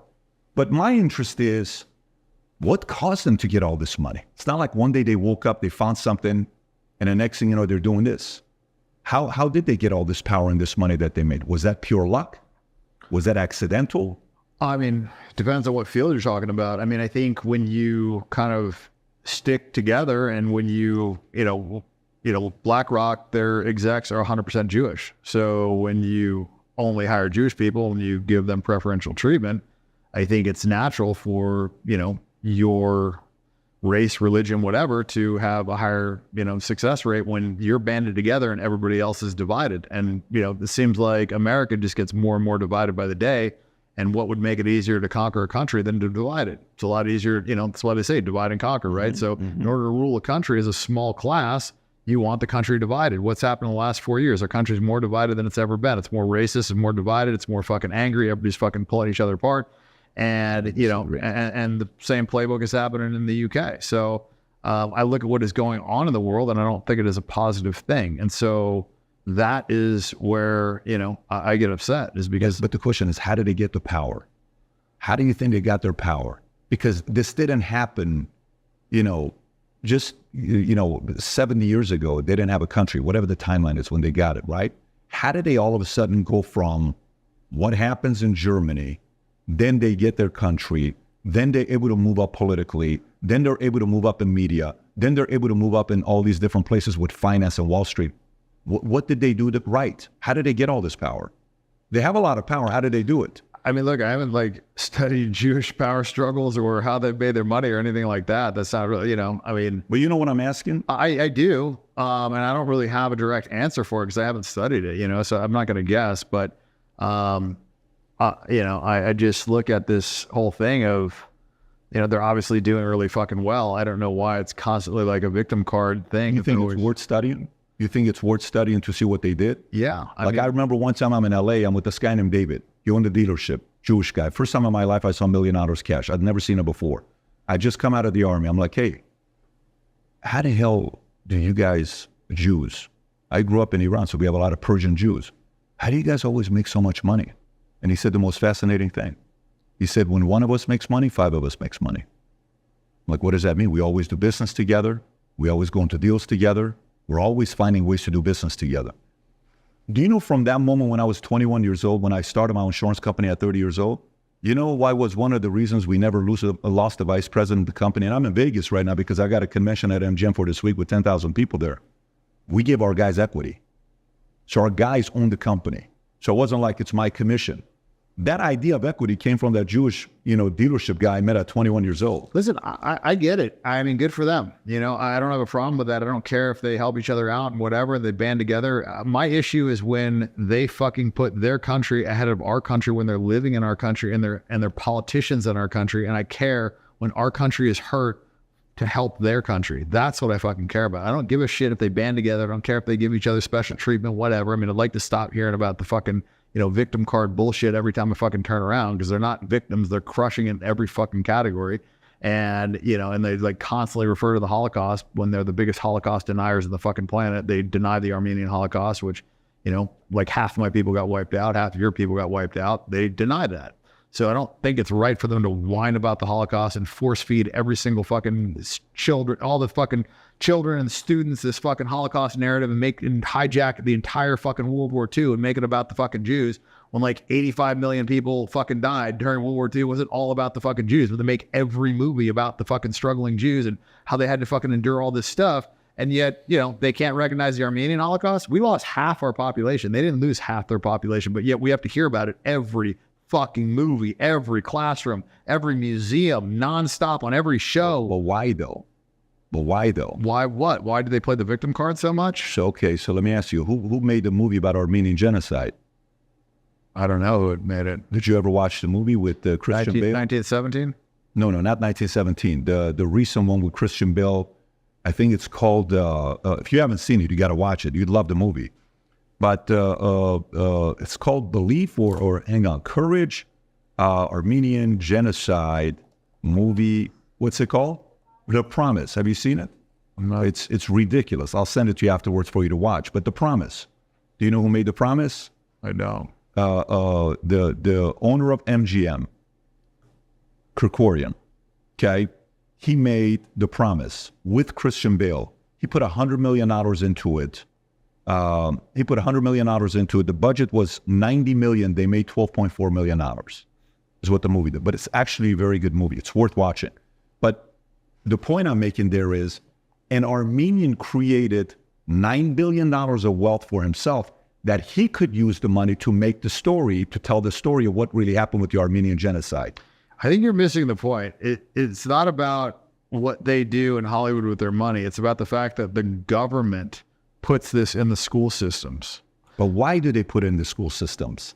Because they're controlling our fucking government. Why do they control our government? I don't know, because they assassinate presidents. They assassinated JFK because they have a Mossad operation at fucking Epstein Island. They get blackmail on our politicians. They give hundreds of millions of dollars via APEC. That's why they fucking control the country. Epstein's brother. Yeah, but that's when you asked the question. That's why they control the country. But the point is, but is that right? Like, I'm not saying it's just because they control it doesn't mean that it's like a pound on the back because they're doing it through fucking illegal means. So, brother, I'm a business guy. So are you. I'm looking for solutions. What is the solution? What's your solution? The solution for what? To this challenge here that they're able to make all these movies, tell the stories, put in the schools, put in all this stuff. That's not my issue. My issue is our support of Israel, and my issue is like Israel's control over our government. That's my problem. It's not these fucking movies. That's like proliferated shit. My issue is that Israel's controlling our government.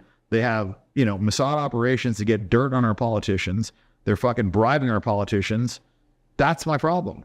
Okay. And they're doing it to the U.S.'s detriment. They're going to drag us into one more fucking war where we have U.S. citizens dying for fucking Israel. Yeah. As a veteran, you should not want to fucking see that. I'm not for it. Iraq was a fucking joke. And we did that because that dumb fucking Netanyahu got in front of Congress, lied out of his ass and said there's weapons of mass destruction when everybody fucking knew there was. We said it as well, bro. No. It came from him. No, it's not about it. Didn't come from him. It could have come from him, but we did it as well. He testified in front of Congress. I remember that there was weapons of mass destruction. And it was complete fucking bullshit. But we said it as well. But again, for me, the only thing I'm interested in, everything you're saying, I don't disagree with the things that you're saying. For me, it's what's the solution? Because they're going to continue making money. BlackRock's not going to slow down tomorrow because we're doing this podcast and all of a sudden they're going to say, oh, Dan Bilzerian, you make sense. Guess what? We're going to stop pushing our agenda so much. This ain't for BlackRock. It's for the people, man. BlackRock ain't going to change. They're going to operate in their own self-interest. They're going to push this fucking DEI bullshit. They're going to force all the companies that they fund to push DEI bullshit. The only thing that the people can do is fucking push back, start boycotting this stuff. Stop fucking supporting it. And, you ask like what the solution is. I mean, why is Israel even an ally? I mean, why when they shot down a civilian plane, did we just say, that's fine? But when Russia did it... You mean a ship? The No, they shot down a commercial airliner that flew over their airspace that had civilians in it. When Russia did that, that was an act of war. Why is there a double standard? Why do you think? Because they control our fucking government. I already said it. But again... Why do you think? Well, I mean, if you want to find out like... what the first thing would happen for this to be stopped? Again, solution-oriented. If we say, what's the first thing? You know what the first thing is? If we stop lobbying, half the shit stops. If the concept of lobbying stops, we had Paul Manafort on the podcast. Yeah, I don't know if you know who Paul Manafort is. Is it Paul Manafort? Anyways, we had one of the bigger lobbyists on the podcast. Him and Roger Stone started their company many, many years ago. And I said, so what do you think about lobbying? I said, do you think it's a good thing? Or do you think... I think it encourages corruption, is what I think. I fully agree. But you know what he said? He said, the other side's doing it, so we're going to do it. So if today lobbying stopped, these guys wouldn't have the kind of power that they have today. The whole system's broken. That's the problem. It's broken, and government just gets bigger and bigger and bigger. And yeah, I mean, listen, this country was founded because we didn't want to pay 1% fucking tax on tea. Don't forget that. We were willing to fight for 1%. That, and now 1% tax on tea. That's why we have this fucking country. Come a long way from there. What's your point? My point is that, we should fucking stop putting up with this bullshit, and there should be fucking changes made. Like our politicians are not running our country. We think that they are. They're just not. And you think it's ever going to change? Clear. You think the format's going to change? I think that when we have our economic crash, that might be a catalyst. I think people are lazy, and I think they're pussies, and I don't think they're going to do jack shit until their way of life is threatened, and I think people will do something. That's what I think. But I think it'll take an economic collapse for anybody to do anything. The government's not going to initiate it, that's for sure. Well, don't you think an economic collapse would actually benefit them? Would actually benefit the people of power to be able to give more free things during that time for where people are willing to give up even more? They can inflate, and they will. They'll print more fucking money, but that, can't go on forever. This like fairy tale of just like printing and printing money, like that doesn't work. I mean, like, let me ask you this. Why do you think the quality of life now is lower than it was 50 years ago when we have all this technological innovation. We've got the ability to produce things for a lot cheaper cost. We've got the ability to mass scale. Why do you think our quality, like, where's all the money getting sucked out of? Like, where's all the money going? If you go on 50 years, you're talking 74. No. So are you talking technically? You want a technical answer, or you want just a? I'm saying, where'd the money go? Well, how did all that money get sucked onto the economy so that, you know, we are having a shittier average quality of life than we were 50 years ago? Well, if you're talking technically in 1972, when Nixon took U.S. off the gold standard, shit changed because America can print as much money as they want.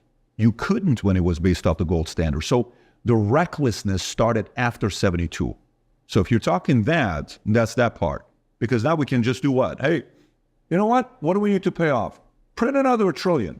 Print another $4 trillion. Print another $6 trillion. It's okay. Exactly. And by the way, just so you know, the more money they print, guess who makes the money? You know what the money goes up to? The people that have businesses. Yeah, I mean... But if you're asking the technical question, that's where the wild, wild west started. Where typically it's like, okay, hey, Dan, you know, can I get $100,000? Yeah, here's collateral. Okay, cool. I got it. $120,000 watch, shit hits the fan. I can sell this, no problem. Mm-hmm. This was gold. What's collateral now? I got you, bro. You're good. I get it. I'm USA. I got you. It's the fiat currency. But why do we start the Fed? Why do we start the tax? Why do we get off the gold standard? Yeah. I'm with all of it.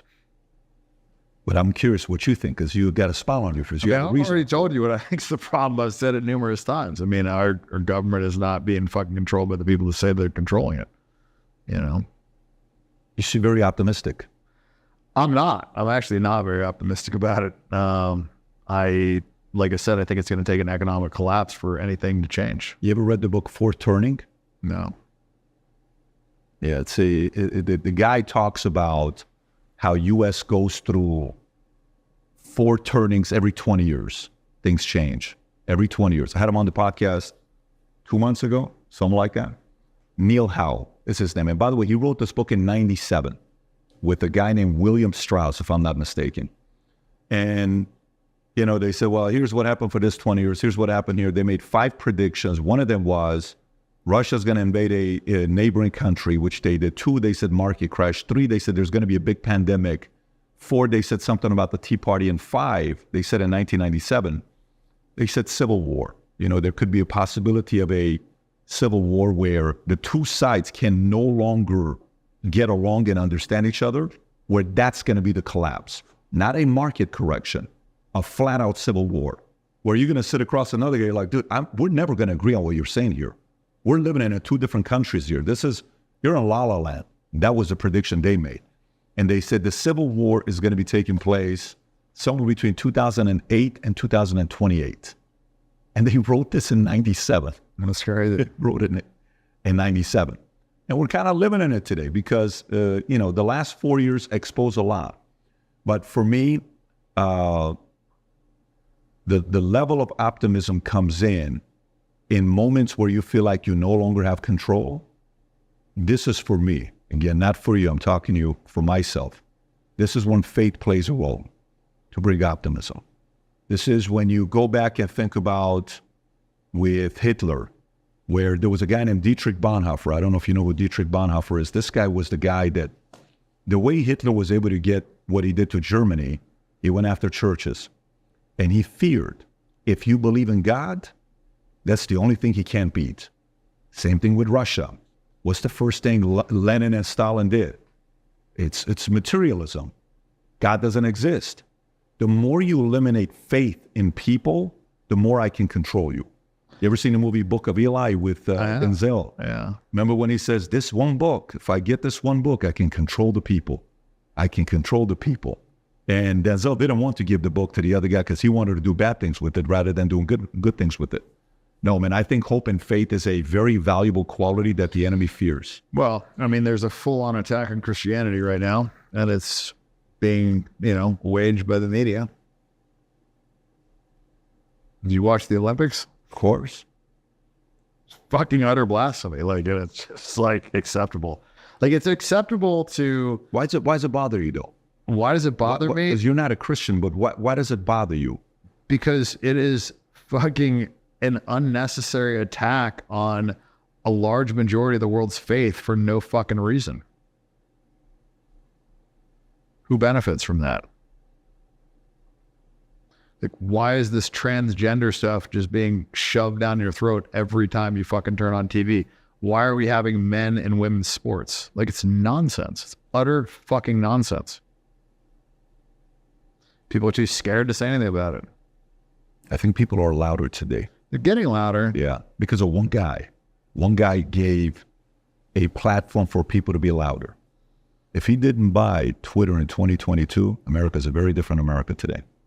Yeah. A very different America today. And this goes back to the argument I was making to you, which for me, the argument is, I'm not surprised that Jews are making movies to say they're great. The first Titanic that was ever made was made and directed by Hitler. Do you know who the hero was in the first Titanic? A Nazi soldier. That's his job. His job is to convince us Nazis are good people.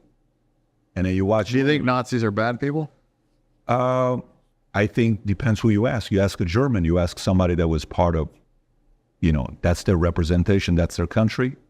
You think CIA is good to people in Iran? They hate the CIA. I think the CIA is a terrorist organization. And I think that, ever since I was a little kid, I knew that Nazis were not the bad people. They were people that were born in fucking Germany that joined that army. Just like people in America joined the fucking American army. This whole idea of like a boogeyman of like all the fucking people born in Germany are just like all of a sudden homicidal killers and they're all really bad. It's just fucking nonsense. Like the idea that all Muslims are terrorists is just fucking bullshit. But that's what Hollywood keeps fucking pumping out there, is like every fucking bad guy in these movies are always these fucking jihadi terrorists, like they're always the fucking bad guy. They're not. They're a fucking quarter of the globe. Like a quarter of the globe is Muslim. They're not all fucking bad guys. They're not all terrorists. They're actually like a pretty peaceful religion. But like, I don't like this propaganda being like shoved down your fucking throat all the time. So you think, okay.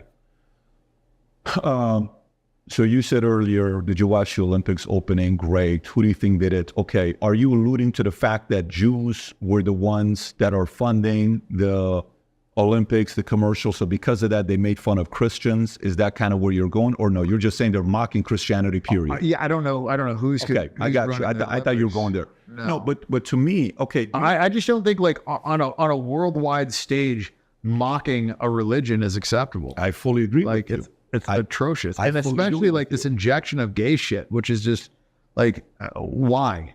Why does everything have to be gay? Why do transgender people have to fucking read stories to children? Why do you have to have gay books talking about gay sex acts for 9-year-olds? Like when I was 9, they didn't tell us about sex at all. You weren't in fucking puberty. Like, why do you have to learn about like homosexual acts when you're 9 years old? Like, it's just nonsense. It's utter fucking nonsense. And who's pushing that? The fucking media. The media is pushing that. The media is saying that that's okay. So I'm not okay with that. Neither am I. I got 4 kids. Trust me. Yeah. I lived in LA 24 years. I lived in Dallas 5 years. I'm in Florida because of that. So in Florida, vaccines. We were talking about vaccines earlier, you and I, about, whether you took the vaccine or not, conversation you and I were having. But, even in Texas, if you want to use religious exemption for your kids to not take the vaccine, even if they go to a Christian school, you still have to have your kids take it and show the card. You know what it is in Florida? What's that? You just say it. And they're like, okay, no problem. No questions. There shouldn't be any requirement anyways. Yeah. Well, it sounds like, you announced you're running for office in 2015. It sounds like you're going to run again. I mean, you're very firm in some of the convictions you're having. And what's interesting about it is you're going through now. So I don't know, are you a guy that reads a lot or no? Are you a big reader? Do you read a lot of books? I read a little bit. Not a ton. I mean... Is the interest there for you to go deeper and deeper on this topic, or is it surface level? I'm a lot more interested in politics in general, I'm watching what's happening in the world, and I think things are accelerating at a very rapid rate, and there's a fucking problem, just like, that's why I did the fucking whole course for guys, because I feel like there's a problem with fucking dating. Guys are doing the wrong thing. They're getting bad results. Half the guys are just quitting on dating. Like there's some real problems in the world. So tell us about the course you're doing. yeah, I mean, that's kind of the premise of it is guys have bad directions. They're doing the wrong thing and they're getting a bad result because of that. They're quitting. And nobody's really like putting out the fucking good result. In fact, they're giving them like really bad directions. Like Hollywood's giving them horrendous directions.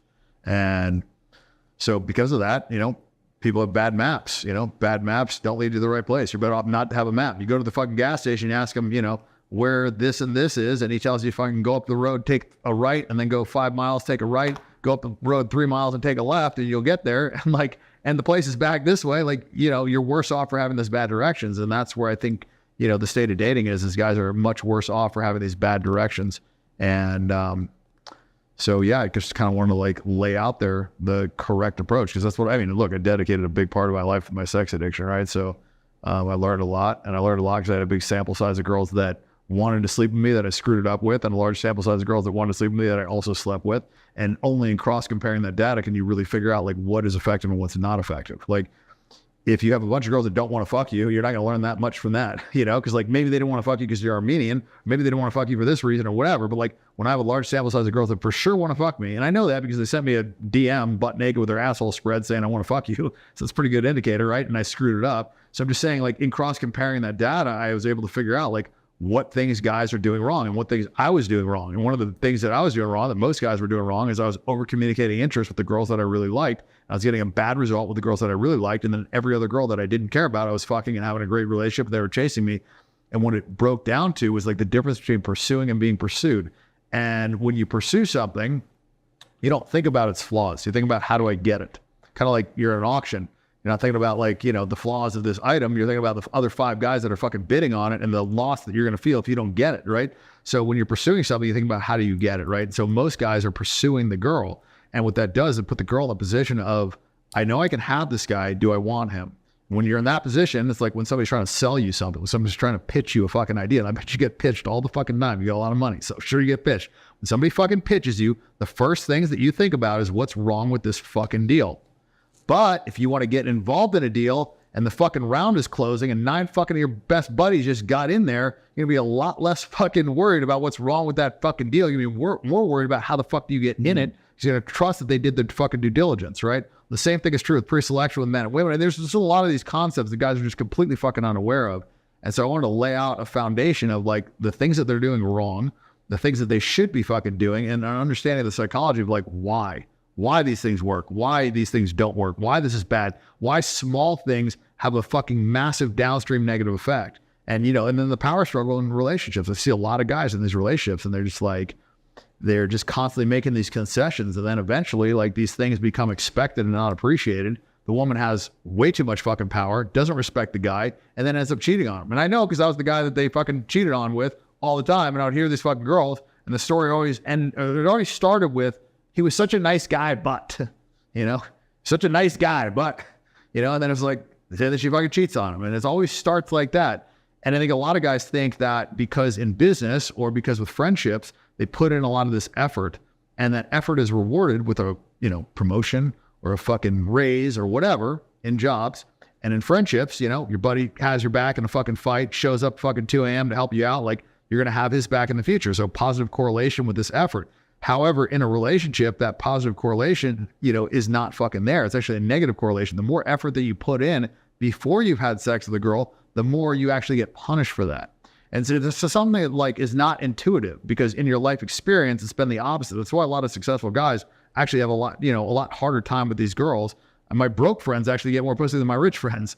And my rich friends actually a lot of times use their money to their detriment, instead of to help them, because money is a very powerful tool, as you know, with a lot of things in life. And also it can be with women, but most guys implement it incorrectly. So anyway, yeah, that was one of my passion projects. I enjoy helping people. And that was like one of the, things that I've realized was like, I got more enjoyment from helping somebody else out than I did buying myself a Ferrari or whatever the fuck car of the week I wanted to get, And so yeah, I focused the time on that. And while I was doing that, I happened to fucking start noticing these fucking politics. And I got to a point in my life where I feel like I've gotten more than I was ever probably fucking deserving of. And so I just am at a place where I just feel like I should fucking do the right thing, whatever the cost. And so that was why I have been going hard on this Israel to my fucking financial and personal detriment. But whatever, man, it's the fucking right thing. So that's what I'm going to do. I love it. Brother, this has been great. Really enjoyed it. And looking forward to seeing what you do next, man. And by the way, we're going to put the link below to the whole academy you're talking about. Cool. We'll put it below for people to be able to see it. We appreciate you. This is fantastic. Likewise. Thank you. Yes. In these uncertain times, if there's anything we need, is we need people to believe the future looks bright. So if you've heard about me saying this mission to you, we're on a mission to get 1 million people to wear this gear. And this is what we're doing. If you buy one of these hats, there's a category of buying one hat, getting the second one free. If you haven't yet worn this gear publicly, go ahead and test it out. Buy some of the gear, wear it in public, and see how many people will stop by and say, you also watch Valuetainment? You also follow PBD Podcast? I do too. Place your order. Go to vtmerch.com. Click on the link above or below. Place your order and represent the VT and the PBD Podcast gear. Shut No, it's not. You're just going in cold. Good morning, good morning, good morning to you. By the way, we have a special friend with us today. I call him the greatest barber in the world, a.k.a. philosopher, also known as Michael Rapatoni. Michael, thank you for being a guest here with us on the podcast. Thank you for having me. You can see the hair, but if you look at that hair, that's the hair. That's the hair that my son is. Last night, my son is doing he's blow drying his own hair. He says, "Dad, look, I got Michael's hair." Kill for that hair. Oh, by the way, shout out to Dylan. Dylan finally tied his own shoelaces before his brother did at 6 years old, and he was all ecstatic about it. And we have Adam. We learned something about Adam this morning, just so everybody knows. So you guys know how we were concerned about why Adam keeps going to the bathroom. Everybody's wondering what is really going on. Does he have to use a bathroom? Like even right now, he just went and came back. Yeah. So what happened was Kai was in there monitoring because we wanted to see what was really the intention. Yeah, he found it. He goes into the bathroom to throw up before the podcast. So that's kind of what it is. Yeah. We now know. Now, you would see, based on my looks, you think it's bulimia. No, it's just nerves. It's sitting next to Rapatoni right here. It's just nerves. So By the way, the first second I walked in, I go, damn, Josh looks good, but it's Rapatoni. Okay. It's Rapatoni. Today we all have white shirts on. It's White Shirt Tuesday, minus your blue jeans, whatever you got on. I can take it off. It's an environment where we forgive people, so it's fine. All right, folks, if you're getting on, we are getting on a little earlier. We did say it's going to start at 8 o'clock, but we got on at 7:45, so we got 12 minutes till 8. For those of you that are troopers and you're on, put up the thumbs button if you can and share this, and let's get the podcast started. We got a lot of things to talk about. Obviously, the RNC happened yesterday. I watched every one of the speeches last night till midnight, so I got some thoughts on that. I got an FDA warning that I didn't even tell you about from FDA telling you should stop eating this one fruit. Ooh. That is not good for you. And it's very interesting what this fruit is. You know, a part of this fruit I think you like. There's an element of this fruit that I have a feeling, Adam, I'm excited to hear what this fruit is. I'm going to tell you what this fruit is. I like how you don't tell. We have notes, we prep. Yeah. But Pat keeps something under his sleeve at all times. You have to. So this one's an interesting one. And we got to talk about LeBron James and what he said to Trump about Goodyear tires and what happened there with Superman showing up out of nowhere. We'll talk about that. We'll talk about Tesla and Walmart. Maybe we'll go into that story first. Toys R Us, after being put out of business, Toys R Us decides to go back to an old partner, old friend that put him out of business, and we're going to see if that's going to work out or not. Toys R Us and Amazon possibly starting a relationship together again. And then Norway. Man, these people from Norway, you got to be careful with them, okay? Yeah. They're capitalists. They want to make money. They have $7 trillion of reserves in oil, but they also believe in climate change. Yeah. Like, tremendously. They believe in climate change. Great people. Can't spell for shit. Very good people. Great people. Cannot spell for shit. And by the way, sometimes searching on Google. Forever. They got to teach a class in high school on how to search properly on Google. And then we have, let's see here, are Republicans or Democrats better for our economy? Kellyanne Conway stepped away. I have a special Simpsons video I want to show you, which is classic Simpsons video. Some shooting that happened in Wisconsin, tragic event. TikTok sues the U.S. government, and then a couple other events. But let's get first into the future of Tesla. Ooh. Okay, so check this out. So Tesla announces they're doing a split, okay, 5-to-1 split. Their share closes Thursday last week at $2,000, give or take. Okay, they're up, 6.56% in one day. For the year, they're up 380% for the year. I'm not talking about 2 years, 3 years. They're up 380 for the year in 7.5 months, okay? So to all the people that are listening to this saying, I wish I would have put some money into Tesla. If you would have put $100,000 into Tesla, you now have $380,000.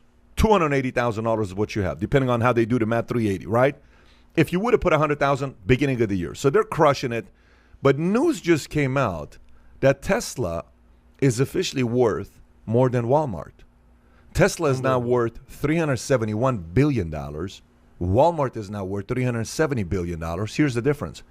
Tesla's revenues is only $25 billion. Walmart's revenue is $523 billion. How is Tesla's revenue 20 times less than Walmart, but they're worth more than Walmart? What do you say to that? Man, that's Crazy stuff, right? To think about. You know, I don't have like the mathematical approach to this, but I will give a metaphor, right? So we've all been to high school, we've been to college. You know, we're dudes here. We like hot chicks. You know, there's girls that we're into, and then the new girl shows up, and you're like, damn, bro, you see the damn, like, oh, like it's like the new hot girl, right? And all of a sudden you forget that like all the girls you were into before in school, you know. They kind of Walmart, old. you know, they're been there, done that. Who would Walmart be in school though? Who would Walmart be in school?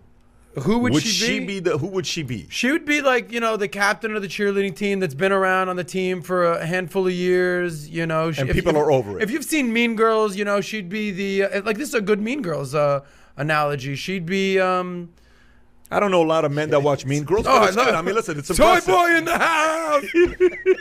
Validation. Mean Girl, great movie. I don't know if you guys seen this, but Amy Adams' character, I forget. Yeah. Is it Amy Adams? Come on, guys. Just so you know, no one here has watched Mean Girls. Nobody but tell us Mean about Girls. it. Tell us Anyway, about it. Give us the Lindsay review. Lohan's character shows up, and she's the new girl. Okay. And all of a sudden, the people are like, "Damn, what's up with that? What's up?" That's Tesla. Okay, she doesn't have the track Tesla record. is Lindsay Lohan. It's the new meat. It's the new fresh meat. That's what I'm saying. She doesn't have the track record. She doesn't have the numbers clearly to prove it. You know, you got Walmart, big beautiful over there, being like, "What's up? You forget about me? I'm chopped liver." That's Tesla. Now, what I will say, it sounds like I'm talking trash about Tesla. I'm not. She is a hot girl. Or in this case, a very Is she someone hot to business. marry, or is she someone to just have a good weekend with, good fling with? I mean, you test it out, test drive it, Tesla, and then you see what you got. But the thing with At Tesla, this point of the game, plenty of people have test-driven Tesla. What I'm saying I is, don't do see you that marry... many Teslas on the road.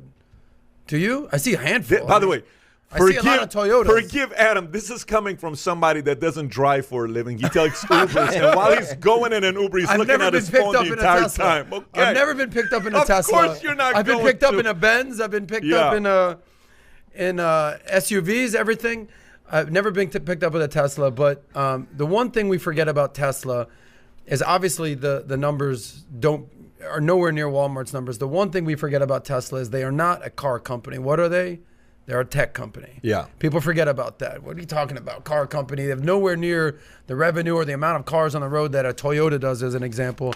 But they're a tech company. As our good friend Josh would point out, it's all about the data. So they're doing some amazing things over there. They're definitely the new hot chick on the block. Yeah. But I like the way you put it. Okay. But the only difference is, you talk about $371 billion versus $370. Michael, what do you say about this valuation they're getting, and they're 20 times smaller revenue than Walmart?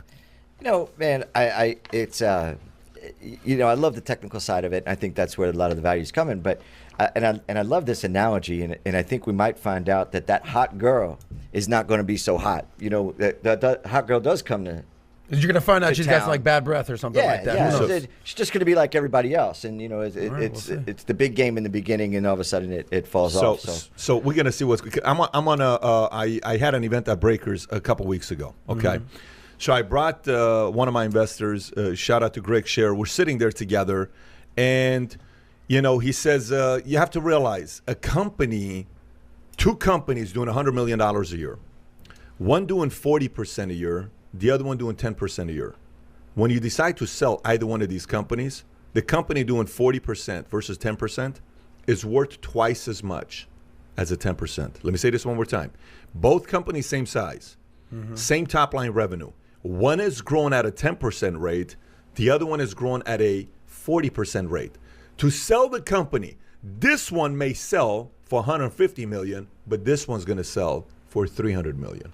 Okay, so it's the percentage of growth, and if Tesla can continue to grow at this pace like this, the market is saying long term they're eventually going to pass Walmart. That's kind of what they're saying. They're going to eventually pass Walmart. Now that's it. I got to take the shirt off. 380%. And by the way, if you see stains on his shirt, he was drinking some soy milk earlier. I got double soy latte spilled all over myself. Spilled all over him. So again, for the early birds that you're on with us, 7:56. We got 4 more minutes until we get into 8 o'clock. Press the thumbs up and give a shout out to Michael Rapatoni, my barber, a philosopher. He's got a lot of great opinions and things he shares. Every time I go to get a haircut with him, he's either watching Godfather or he's watching Rocky. And by the way, tell us how this whole grand opening. You opened up. You used to be at Floyd's. Now you got your own shop in Plano. I was at Finley's. I'm sorry, Finley's. Yeah, Finley's. Yeah, I was at Finley's for 5 years, and I just had an opportunity come by. I mean, it wasn't the, I wasn't thinking, pandemic. I wasn't thinking. I mean, we're talking about barbershops. They've been around since the beginning of time, And now, why do you open it right across from another guy that's been there for 51 years? Like literally, I'm getting a haircut. I look to my right. This the barber shop, 51 years across the street, and he stands there, mad dog in this. It's an interesting dynamic. Can we talk about that? The power of competition? What this guy's thinking? It's one, I never thought about it. I knew he was there, I just never thought of it as competition. I mean, Damn, you're just looking right past this guy. I don't see you, buddy. Exactly. Yeah, I mean, and the fact of the matter is, I mean, just mathematically, it makes sense. I mean, he's a one-man operation, and I've got 3 chairs. So we got 4 chairs in this gigantic. He's a one-man shop. One-man shop. Okay. Family, but passed down from pops. Right, right. So, he's got his customer base. I've got a customer base. And we do and sell 2 different things. I mean, he sells haircuts. I sell an experience, along with a haircut. And, we hope to do a good job over there. I mean, the fact is this. We've got 4 chairs in a very populated area.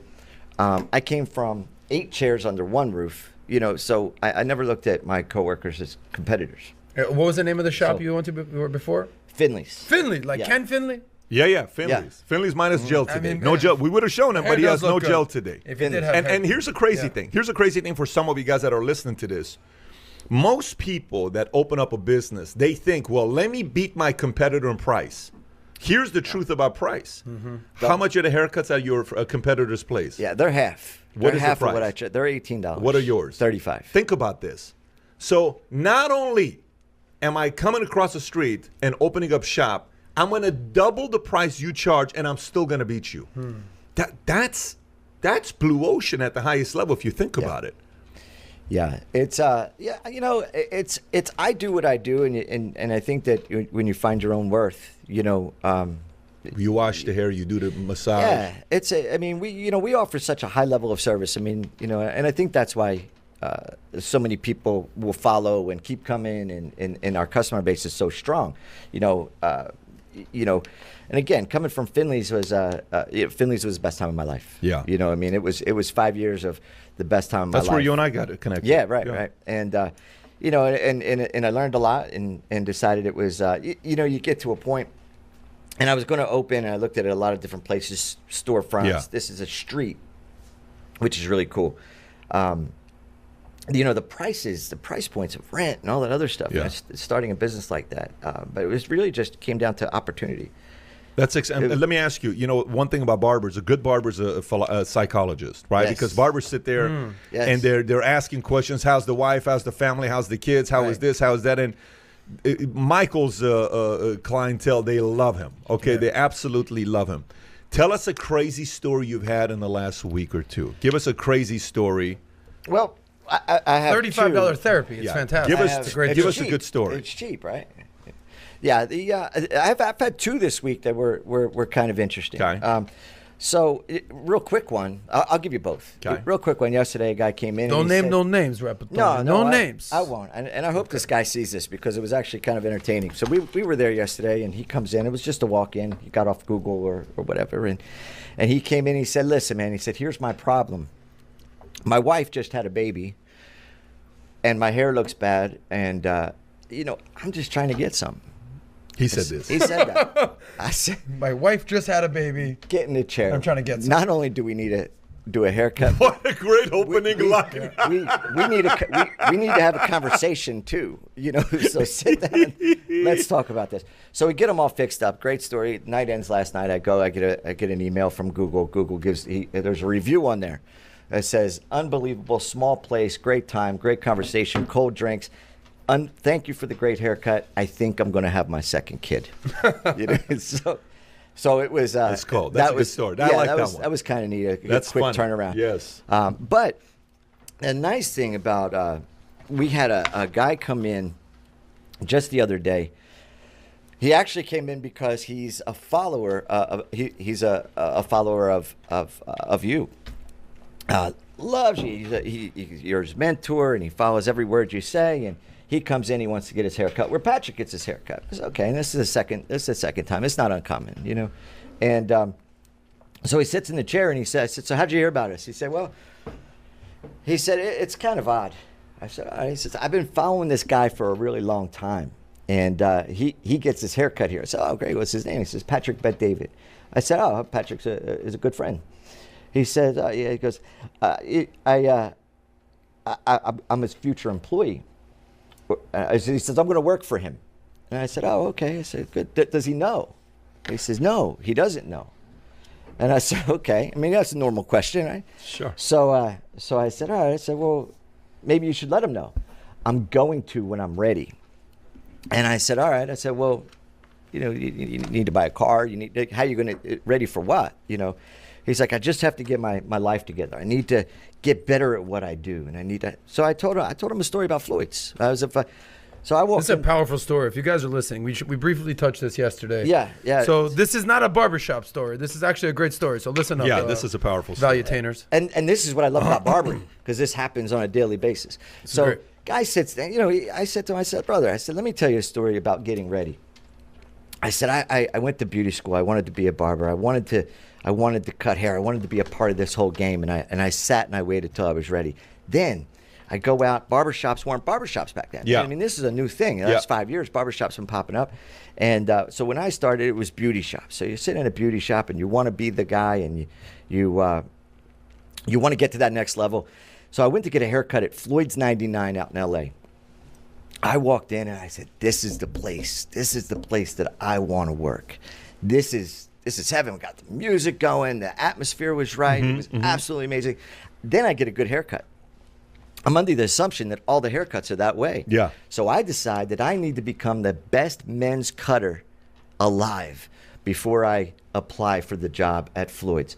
So I spent 3 years doing $10 and $12 haircuts, making very little, eating top ramen and rice, and on a good day, once a week, maybe twice a week, you go and buy like a steak or like just a little hamburger and act like it's a steak, Yep. And I'm Save that money. And I'm working because I want to. Every cut, I'm like, I'm one cut closer to Floyd's. 5,000 cuts later. That's the goal. Getting That's the goal. getting to Floyd's. Yeah. So I want to get to 2-3 years you're eating top ramen, just preparing for Floyd's. Oh, no cable TV, no internet. Wow. I'm telling you, I was living What a like a caveman. And so I go. I finally say, "You know what? I'm ready." First of all, I'm tired of being broke. Second, I think I'm ready, and if I'm not ready, maybe I got to get out of the business. Maybe I need a change altogether. So I go and I apply at Floyd's, instantly get the job. My first day, I wear my greatest outfit. I'm all excited. I went, got new shoes, the whole thing. I do a haircut, and I'm like, man, I'm in the big leagues. This is it. Made it to Floyd's. Yeah, I snapped that cape off after my first cut. It's a beautiful haircut. I turned to see who's looking, and I looked at next to me. They're done a haircut too. It was one of the worst haircuts I've ever seen. I turn over to the other one, and I look, and I'm like, wow, that's a bad haircut too. The moral to the story is I was ready the whole time. I was ready when I was awful. So I told this guy, "Why are you telling yourself whether you're ready or not? That you don't make the final decision anyway. So go and find out if you're ready. And if you're not, don't be afraid to ask the question, can I come back when you feel that I'm more ready? Or can you tell me what to do to get ready for this?"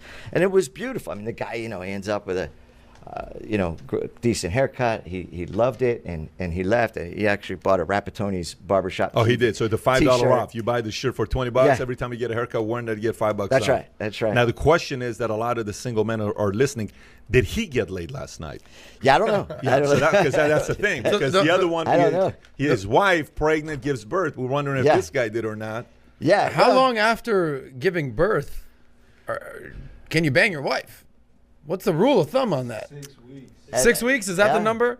Sure. Luis's wife is pregnant. He knows the number. I don't know. I think You that sure? rule's been broken before. I think. Somewhere. I don't know. I think we could go down a slippery slope on this conversation right here. Of like, slope. if a wife is pregnant, can you still have sex? Is there a rule on that? I mean, like It depends on what 3 part of months, okay, but 6 months, 8 months, I don't know about that. Some women heal 6 faster. months, 8 months. You can't do that. 6 months. What do you mean 6 months? While she's 6 months pregnant, I'm saying while she's pregnant. You can have sex till the last day if you want to. Really? Adam. Yeah. welcome You're not going to hit the wor- baby in the head with the. You have to angle it. You have to angle it. You have to angle it. Hey, sorry, buddy. Jesus. You know, we had a friend in high school. I can't even say his name because he'll be embarrassed. We had a friend, and he had this red patch on his forehead. Not Indian. It was terrible. No. Massive, like red, what do you call it? Like, it's almost like, you know how you have marks, red marks. Like Gorbachev. What do you call it? Like Gorbachev. like a birthmark. Like kind of a Gorbachev thing. type of a mark. And everybody used to say. Shout out to Mikhail Gorbachev. Everybody used to say, when your mom was 9 months pregnant, your dad was. Your dad was pounding you in the forehead, buddy. Let me tell you, that story stuck from 14 years old till today. Hey, man. Anyways, so that's Michael Rapatoni's. But getting back to story for Rapatoni's you. story, and this is what I wanted to give to all the entrepreneurs out there, is a couple themes, because that is a very poignant story. It's not just about being a barber. It's number one, just get started, Just right? get started. I mean, stop overthinking, stop overanalyzing. Well- You're gonna start cutting hair. Just start cutting some friends, And then also, done beats perfect. You ever heard that before? Yeah.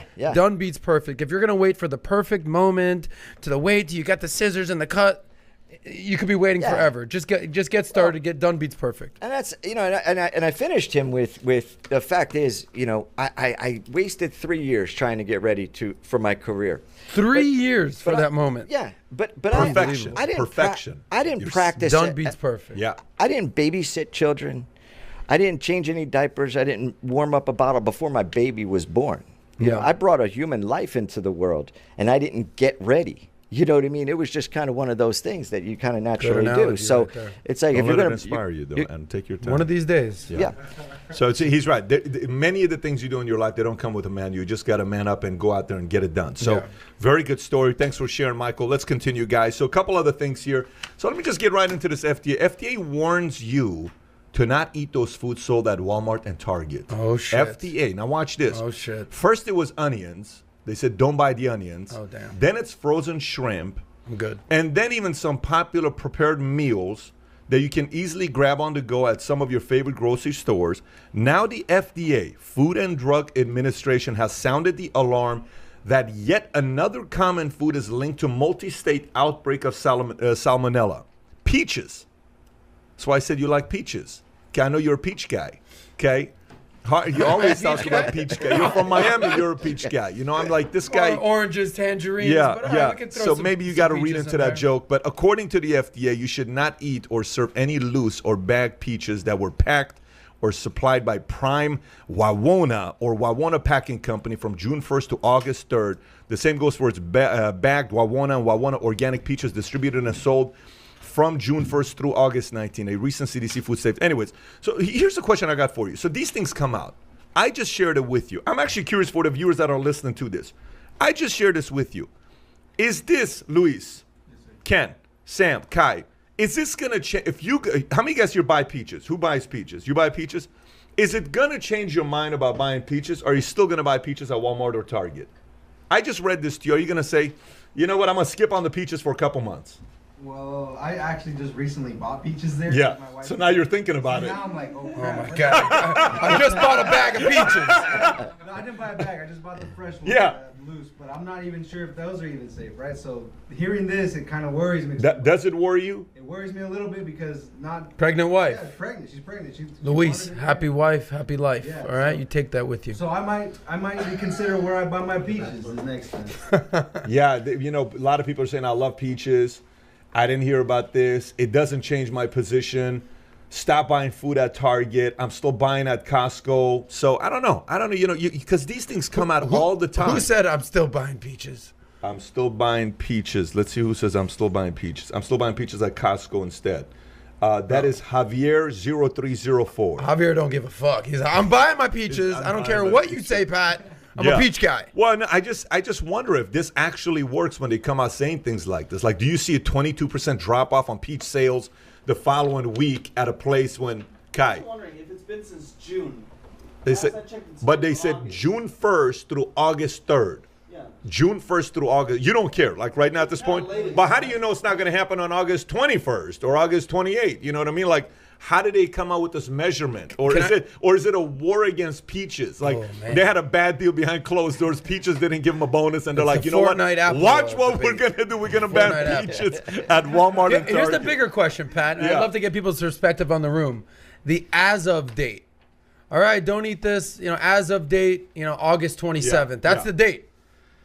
Can you go to the 28th? Can you go to the 30th? You I go use into the smell September? test. You do the smell test. I do the smell test. Maybe that works for milk. That doesn't work for peaches though, per se. I do the smell test for a lot of things. I go out there and I just look at the turkey and I'm like, yeah, I don't know about this. Week away, you know, like almond milk. You can buy almond milk, and almond milk can be good for, by the way, 6, 7, 8 months. Wow. Yeah, very different than my regular milk.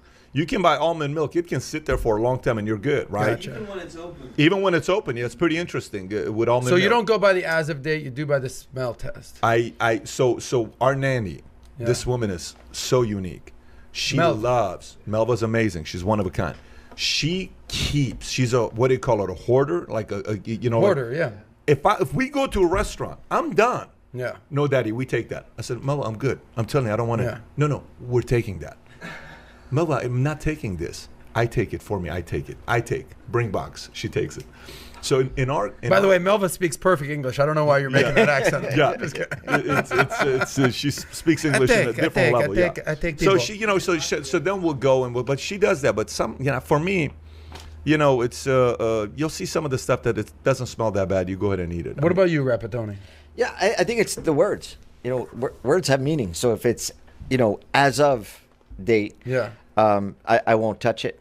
And I don't do the smell test. Don't do the smell. But if it As says of. best if used by, then it's kind of just more of a suggestion. So than a as rule. of is different than best if used by. I think so. I think so. So why don't we do this? Why don't we mix this up and ask the question from all of you guys? What was special about Nostradamus? What made him so special? What could he do? Nostradamus. What was he known for? The future. He This could is what his predict whole the future. situation was, Okay. right? Who is the modern day Nostradamus? Well, Dave Chappelle was once Negrodamus. He played that as a character. So Yeah. that's who's coming to mind. Comedy, but for Yeah. you, that's Okay, sorry. But tell me who is the modern day Nostradamus that can make predictions 10 years before and it becomes a reality? Who's the modern day Nostradamus? Who is it? These are two intelligent street types of people I'm sitting in front of. Yeah, of You may course. not have a 4-year degree or an 8-year degree, but you got an 8-year degree in the street. So tell us who is the modern day Nostradamus. modern day Rapatoni. Nostradamus. That's a tough one. That's a tough one. That's a tough one. Hey, by the way, what do you guys think is the modern day Nostradamus? Let's see if you're going to get it right. Creator of Simpsons. Creator of Simpsons, there you go. Luis, 200. He gets it. Good for him. He's a winner. They Put do on the things- video. By the way, they do when you some watch serious this stuff video, over there. Yeah. this video, I want to see your reaction because this absolutely is insane. When you watch this video should be shared. I don't know why it's not on other platforms, but watch what they say here. Go ahead and play it. On November 21st, 2010. Secret conclave of America's media empires. We're here to come up with the next phony baloney crisis to put Americans back where they 10 years belong, ago. in dark rooms, glued to their televisions, too terrified to skip the commercials. Well, I think... NBC, you are here to listen and not speak. I think we should go with a good old-fashioned public health scare. A new disease. No one's immune. It's like the summer of the shark, except instead of a shark, it's an epidemic. And instead of summer, it's all the time. That is smoke. Now, I hate to be the guy who derails what everybody else loves. He loves being that guy. But, Janice, we do have standards. This can't be a made-up disease. The only moral thing to do is release a deadly virus into the general public. We do have something we've been holding on to, but it hasn't been tested. Stop. I'd like to call to order this secret conclave. What do you think about that? That's 10 years ago, by the way. Is that so? So if you watch this, it's one of few things. Hang on. Let me give you the options. One, they're just, prophesizing and they're just kind of throwing it out there. It's a good story to make.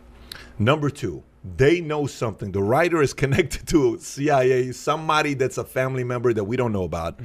Number three is they're being fed this. Number four, pure luck. Number five, it happens all the time. It's the truth. I mean, what do you think this is? Man, that's number one. I've seen other Simpsons things where they've predicted the future. This is one of many. The Trump they predicted coming down. I've seen that before. Yes. I think they're just that talented. You don't underestimate creative thinkers. I mean, they're coming up. They're sitting up, concocting all sorts of.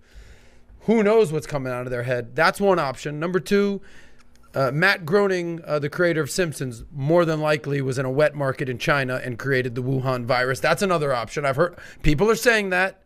I don't know who it is, but people are saying that. That's an option. But it's really impressive stuff what they do out there. I don't know. What do you think, Michael? It just creeps me out. Does it really creep you out, though? Yeah, it creeps me out. I mean, I've seen, again, a bunch of, predictions, I don't know. I mean, is it one of those kind of things that there's just so many shows that they just write show after show? It's just kind of a coincidence, but they just seem kind of dead on, though. For that to be that right there is creepy. That's 10 years ago. You see something like that. I wonder what was going on 10 years ago at that point. Obama was president. What kind of virus was going on? Obama dealt with one virus at that time, but to say release it. I mean, that's a different story right there. But also look at, some of these futuristic type movies. They're thinking, the avatars of the world and the Star Wars of the world. So it's like a 1984. And like 1984 or like the end of the world and all these end of times movies. So what you're saying is they're looking into the future, being like, let's just think of the worst case scenario. Let me ask you, what's going to scare the shit out of people? You trying to say tonight, when you go to bed, and your left leg is off the bed. Yeah. You're not going to be worried that a monster under the bed is going to pull your leg. You're going to leave it the way it is, or are you going to do the right thing and put the leg under the covers? What are you going to do tonight? Is this going to freak you out a little bit? Sometimes there's alligators or sharks on the. There's no question about it. Yeah, there's no question. No question about it. Boogeyman's outside. Boogeyman is out there. So that's it. It's not a big deal. It's just a show for you. He's coming for That's my ringtone. Yeah, I don't think nothing more, nothing less. I mean, what do you think? You got to have. If you're going to play the Simpsons thing, you got to have a pretty strong opinion on this. This is the one place where if you say, "What's your point?" I don't have a point here. I'm going to pull an Adam card today. I'm just wondering. You just wanted to put it out there. I'm just wondering General public. But this isn't the first time, though. These guys have done a lot of different things. There was even a Kobe one that was made by a complete different cartoon. I mean, these cartoon folks, there's something with them. I like you said about the level of creativity, but to look at this one current today. Is this what could have been used to have somebody like Trump that cannot be bought to say, let's do this? I don't know. When I interviewed with this guy, John Perkins, I tell you, everything changed for me when I sat down with John Perkins. The characters like John Perkins, you only heard about in movies. Okay, economic hitman. Yeah, tell me about this guy. You haven't seen this? Okay, so I have not seen this one. So yet. John Perkins. Did this just come out? This came out 2 months ago. John Perkins' job is an economic hitman. Okay, what he did. He would go to different prime ministers around the world where America wanted their natural resource, a.k.a. oil. They would go to you and they would say, we need you to agree to get this loan from us for $4 billion. The company, we're going to give them the $4 billion to invest and create a plant in your country and create jobs. This is going to help with your economy to create jobs. Then they do the deal, and he would say, if you don't agree to this, don't forget what happened to the leader of Vietnam, and don't forget what happened to the leader of this place. They both died. I'm just telling you. I'm representing the U.S. government. That sounds like some mafia stuff. So then you say yes. He says everybody would pretty much say yes. Only 2 people said no, and they're no longer with us. Everybody who said yes, they would come, And the moment the government can no longer make the loan payment, then they would take over the company, and then they would say, now you owe us money, give us the oil, give us this, and they would buy. And they would say, we're going to take care of your kids, we'll put them in Harvard, we'll put them in Yale, whatever school, we don't care what their grades are, we'll put them in the best schools in America, they can come out here, we'll pay your wife $1 million your income, don't worry about it, we'll pay all this other stuff, but you have to agree to do this. He says almost everybody would agree to it, right? Economic hitman. Are there other forms of economic hitman? I was having a conversation with can I say his name? I cannot say his name. I want to say his name. I can't say his name. One of the most powerful people in the Iran community. Okay, had a call with him this week. Last week, I had a call with him. Today's what, Tuesday? Last Friday, he and I had a Zoom together. Which, by the way, Zoom took a hit yesterday. I don't know if you guys heard about that. We'll get to that. So I had a call with him last week, and we talked about what's going on with Iran. And this person didn't want to do an interview, and we're going back and forth. It's one of the people was a famous general on the Shah's regime 50 years ago. Long story short, I said, you don't want to do an interview right now. Iran just is about to take $400 billion from China. Now, you know when John Kerry and Obama brokered the deal of $150 billion to Iran? Yeah. This is 3 times that. China is putting $400 billion in Iran. You know what China's doing? They're owning Iran for the next 50 years if they take this deal. So when I watch some of these things, Simpson making, and you see some of the things that China is doing, and you sit there and you say, I mean, I don't know, man. I think there's bigger things going on. You got folks that are economic hitmen that what they do for a living every morning, they wake up and they say, what can I do to hurt that economy? And the number one economy in the world is who? U.S. China How do you break them apart? So if you go think like the darkest person you know, a dark person, divisive person, evil person. I've hired some of them. And you'll learn very quickly that these guys got a very, very interesting side to them. They have no problem hurting you. They deep down inside, they want to hurt you. If you're representing another nation and you are a dark person, you have dark tendencies, how do you divide a country up? If you have no filters, how do you do it? How would you do it? Did John Perkins say what countries he was able to? Oh, he listed all of them. What were the countries? It's countries you wouldn't know about. It's like African countries, Middle East. I mean, you would know these countries, but they're not the big 20 countries that you're like Turkey. It's not those countries. But he sat down. He would go down, and these are dictators. He sat down with the Shah of Iran. He had a meeting with the Shah of Iran. Yeah, he's had meetings with all these guys. This was in the 70s. Yes, but what I'm saying to you is, say you are that. Matter of fact, let me even bring it simpler to you. Sure. Say you are a sibling, and your sibling is happily married, okay?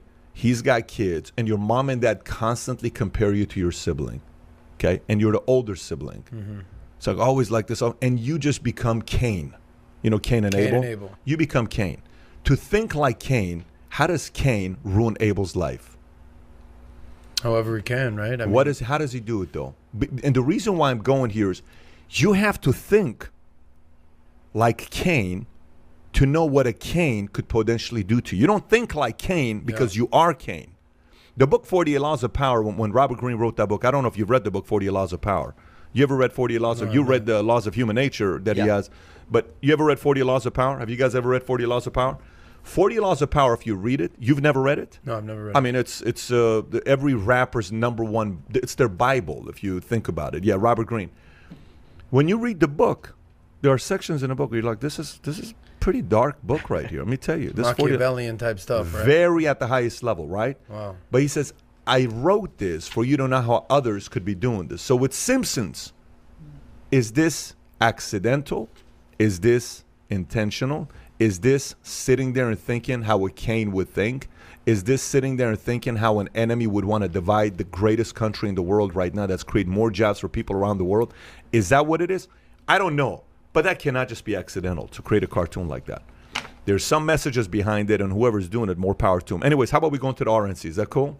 Let's talk about the RNC. Just creeping me out a little bit. Yeah, that was intentional. So let's go into the RNC. Let's go into an even darker I want to see if tonight you're by yourself. Will you leave your leg off the bed? You're going to be thinking about it tonight. It'll be 11:30 at night. You're going to be like, screw this. I'm picking up this leg. You never know what's coming on there. All right. So did you watch the speeches of RNC last night? Did you guys get a chance to go through some of them? The bulk of them, yes. Okay. All right. Who, first of all, I have notes on every single one of them. If you're watching them, I watched every single one of them, and I have notes on all of them. And Trump, I'm like, come on, Trump, a 52-minute speech, but I watched all of it. And I have 25 notes from his speech. I have a bunch of notes from Nikki Haley's speech. So what I'll do is I'll first turn it over to you guys. Who were you most impressed with, and who were you, not impressed with? I think the most impressive by far was Nikki Haley. Okay. All right. I mean, look, if we rewind, I don't know if, for all my political friends out there, I remember vividly, because I've been following Nikki Haley for a while. I like smart women who, are tough and get things done. She was the governor of South Carolina. Yep. I remember vividly 4 years ago, she was at the RNC, full on embarrassed to be there. I mean, we can pull up the clip. She was embarrassed to be there. Now, 4 years later, she's one of the main speakers on the first night of the RNC. But smart, sharp, powerful, Nikki Haley. I mean, what stuck out? What did she say that stuck out? Any specific word? Do you have notes on what she said that stuck out? I mean, I think the common theme was, cancel culture, law and order. Yeah. There's been different themes in the RNC versus the DNC. Yep. The DNC was all about COVID, right?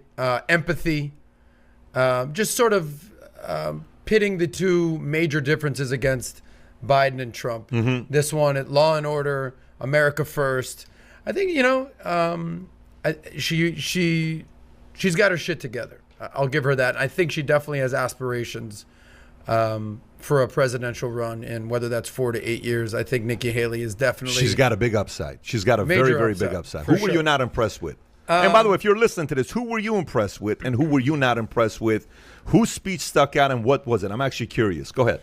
I'm not a fan of nepotism. So Don Jr. just kind of getting parade up there, like, he's got some, as we discussed earlier, some big shoes to fill. I don't think he'll ever get out of his father's shadow. That's my opinion. I think his lover slash, we'll keep it PG. Kimberly. Yeah, Kimberly Guilfoyle. It sounded like she was. Somehow she ended up speaking. Why is she speaking? Because she's banging Don Jr. and she's a Republican voice, although she used to be married to our good friend out in California, Gavin. Your Newsom. best friend, Gavin. That's my guy. That's Great right. hair. Sure, He gets his hair cut at Rapatoni's. Great hair. Right? Governor Newsom. Yeah, great guy. Obviously they paraded Tim Scott out there, who crushed it. He did his thing. They one Democrat, Vernon Jones, out of Georgia. Yep. Came and did his thing. Our mutual friend Herschel Walker came out there. He did a couple push-ups. What'd you think about what he said? I've known Donald Trump for 37 years. Yeah. He ain't a racist.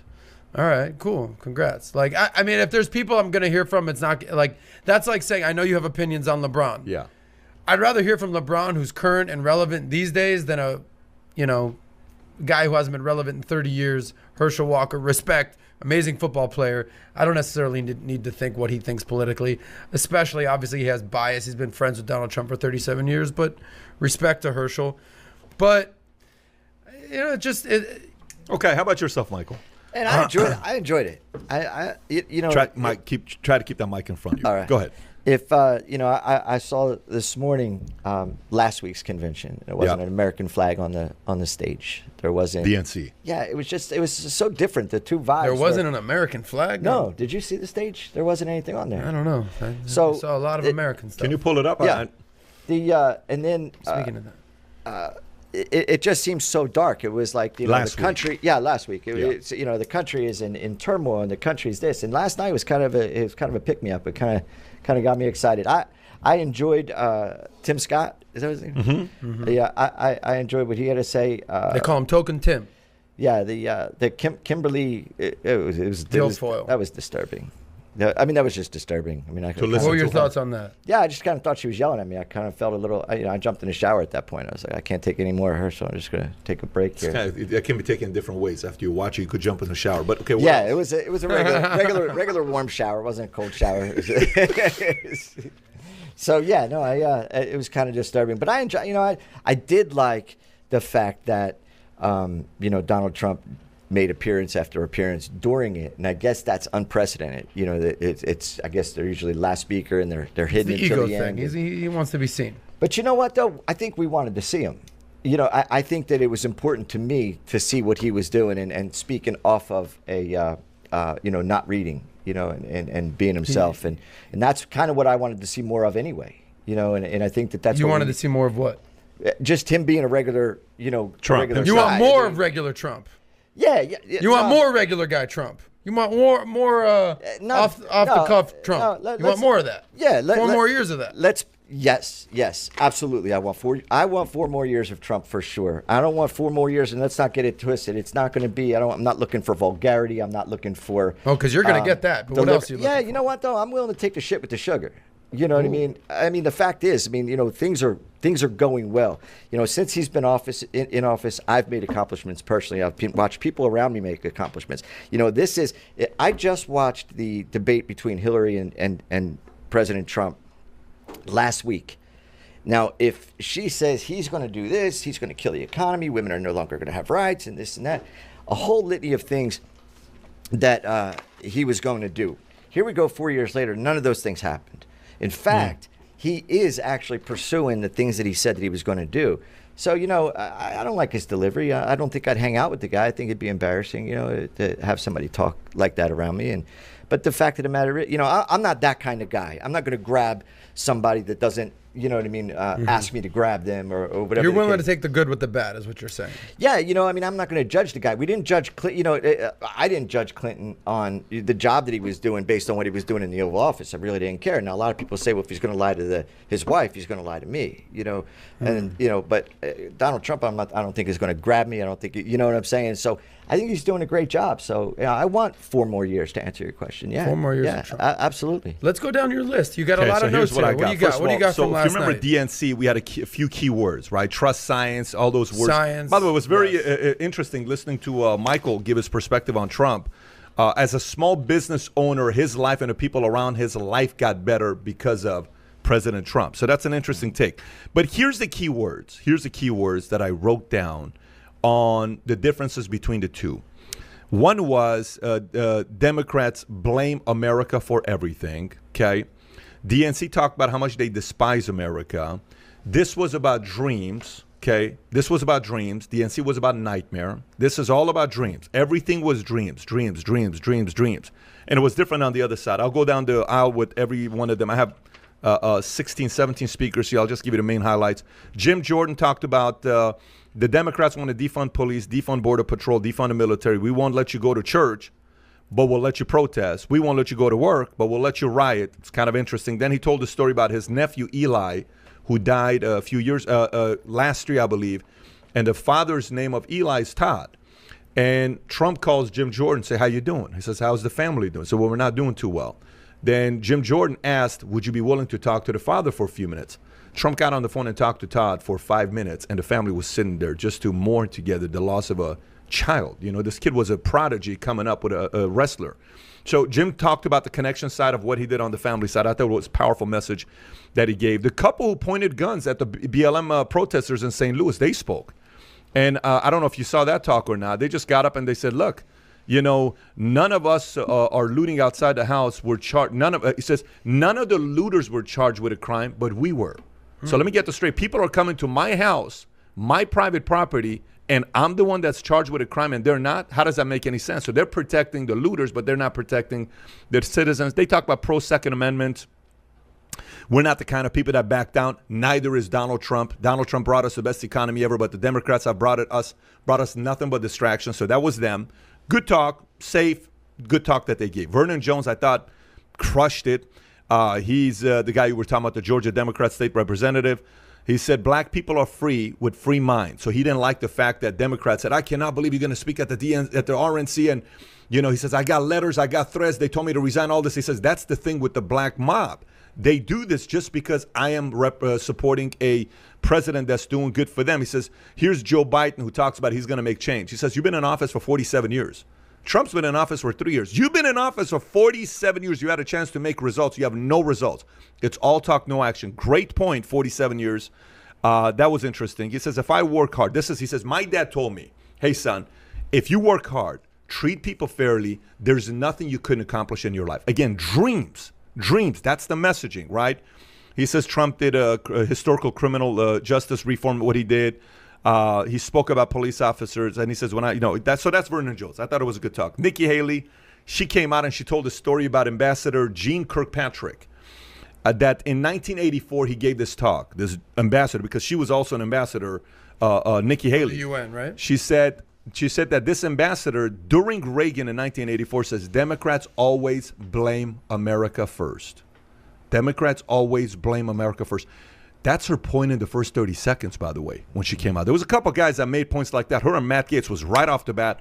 So she made that point, and she said Joe has a record of weakness and failure. Joe Biden is good for Iran and ISIS, great for communist China, and godsend for anyone who wants America to apologize, abstain, abandon our values. Let me say this one more time, what she said. It's a powerful line. Joe Biden has a record of weakness and failure. He's good for Iran and ISIS, great for communist China, and God sent for anyone who wants America to apologize, abstain, and abandon our values. Okay, that's a very strong statement. She talked about cutting taxes. We cut taxes. They raised them in her state. When we brought good jobs to South Carolina, Obama and Biden sued her state. They want to tell Americans how to think. Americans know how to think. Democrats love telling everyone that America's a racist nation. America's not a racist nation.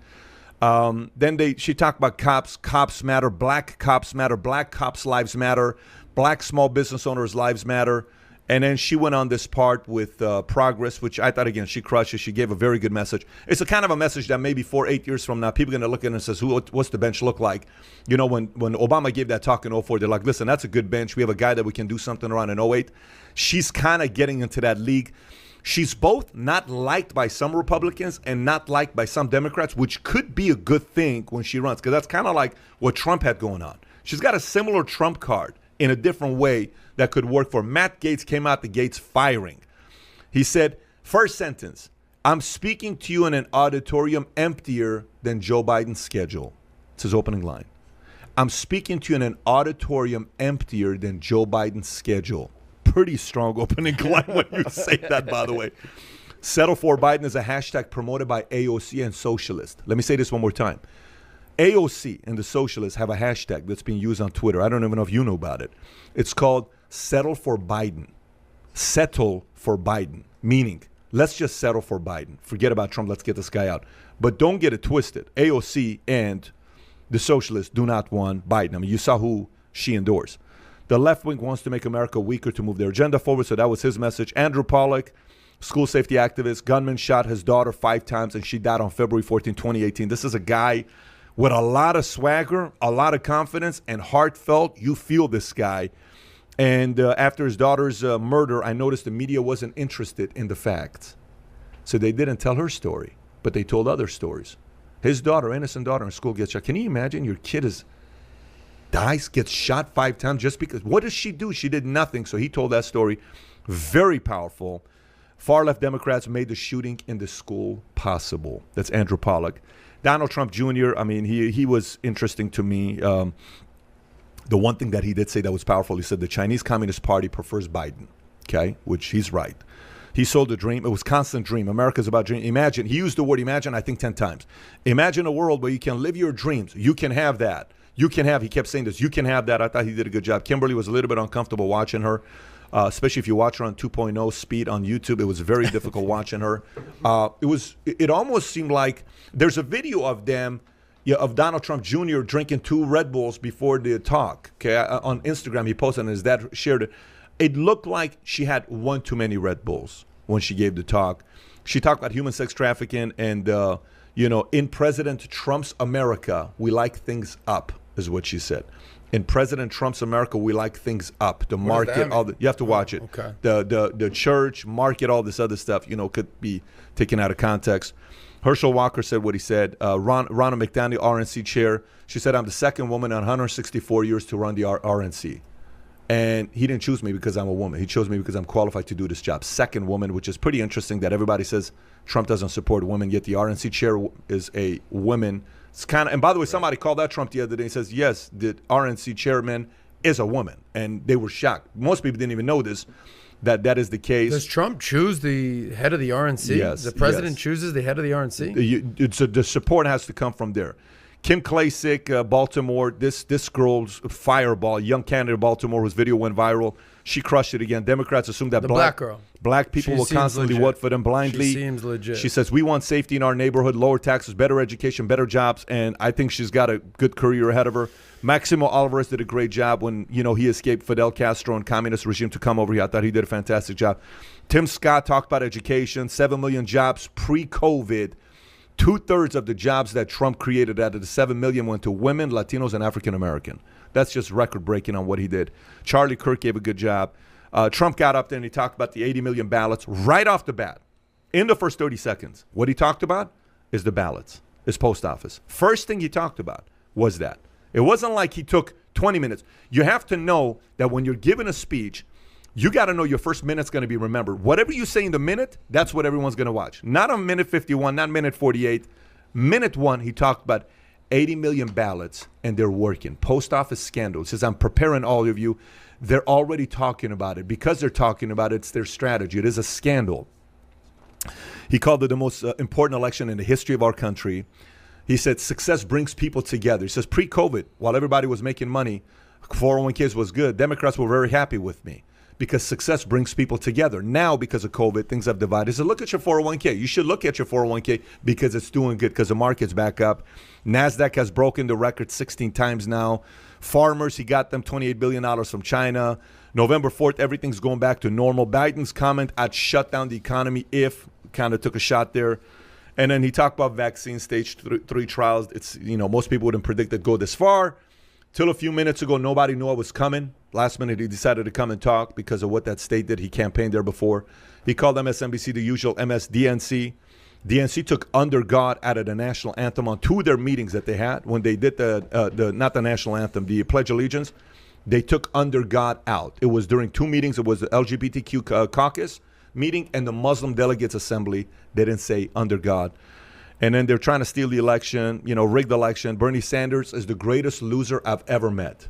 This guy's so happy. You just lost. What are you happy about? He called Bernie Sanders the greatest loser ever. He says, you lost your chance to be a president. Why are you smiling?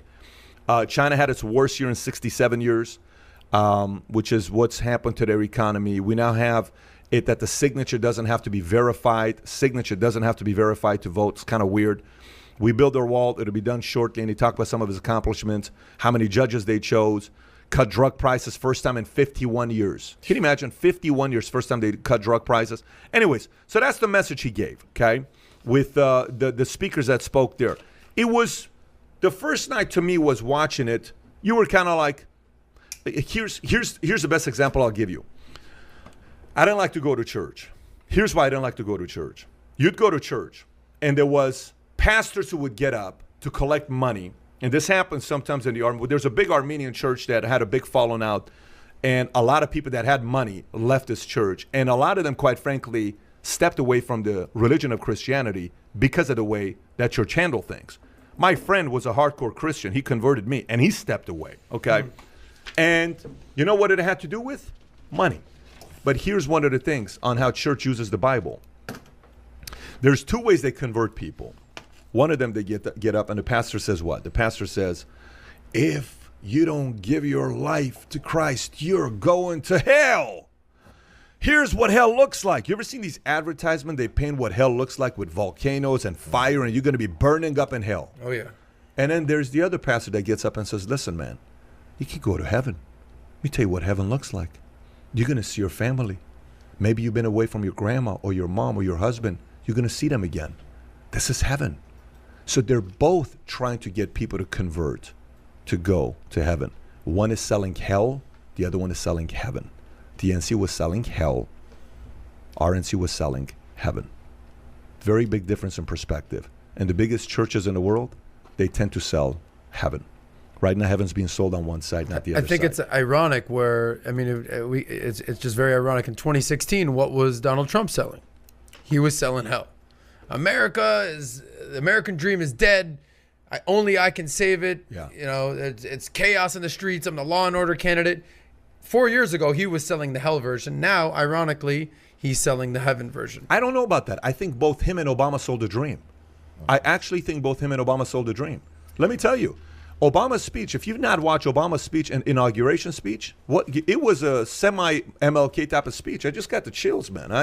You know, Obama's speech. Have you ever seen Obama's? No, wait. Have you ever heard his speech? Yeah, of course. It's a dream speech. Yeah, of course. I mean, you're sitting there, Republicans voted for this guy because they sold you the dream.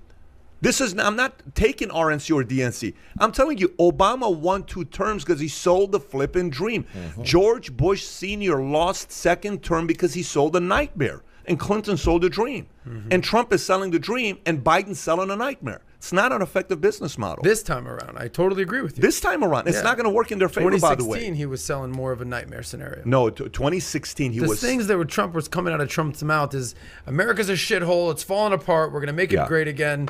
America he was selling the fact that why are we bowing down to our enemies? Because Obama went to the Middle Eastern tour, he says, why is America bowing to everybody? Why are we giving all this money to China? Why are we doing all this stuff? Why are we not protecting ourselves? Let's build a wall and protect us first rather than protect other people. Why are we going to half of these wars? We don't need to go to these wars. Why are we involved in every one of these wars? Mm-hmm. Let's take care of us first. That is a form of selling the dream. That is selling the dream. It's not selling the nightmare. You're buying a dream right now. The audience right now, I'm talking to one of my former employees, Mickey and I were having a conversation. She's a former Marine. I said, Mickey, what are you doing? Who are you voting for? She says, honestly, Pat, I'm undecided. I'm waiting to finish watching RNC. I watch DNC and I'm watching She's part of 10%. 10% that is undecided. Did you know that, by the way? No. 10% is what 42% are for sure voting Republican. 100%. 46%. 44% Democrat. For sure voting Democrat. That's 42, 44. So now we're at 4% 86. is 4% green. Libertarian, green. Yep. Shout out to Joe Jorgensen. We know we got a huge Joe Jorgensen community out there. So that's 90%. 10% of America has no clue what they're doing. 10%. You know who's part of that 10%? My grandma. My grandma. She's voted for Democrats. She's voted for Republicans. But I respect that. Let me tell you, I respect that. To me, I respect that, to know that you're actually watching to see what's being said. There's a part of the 42% Republicans that's kind of like, they're both blind, just so you know, the 42 and 44.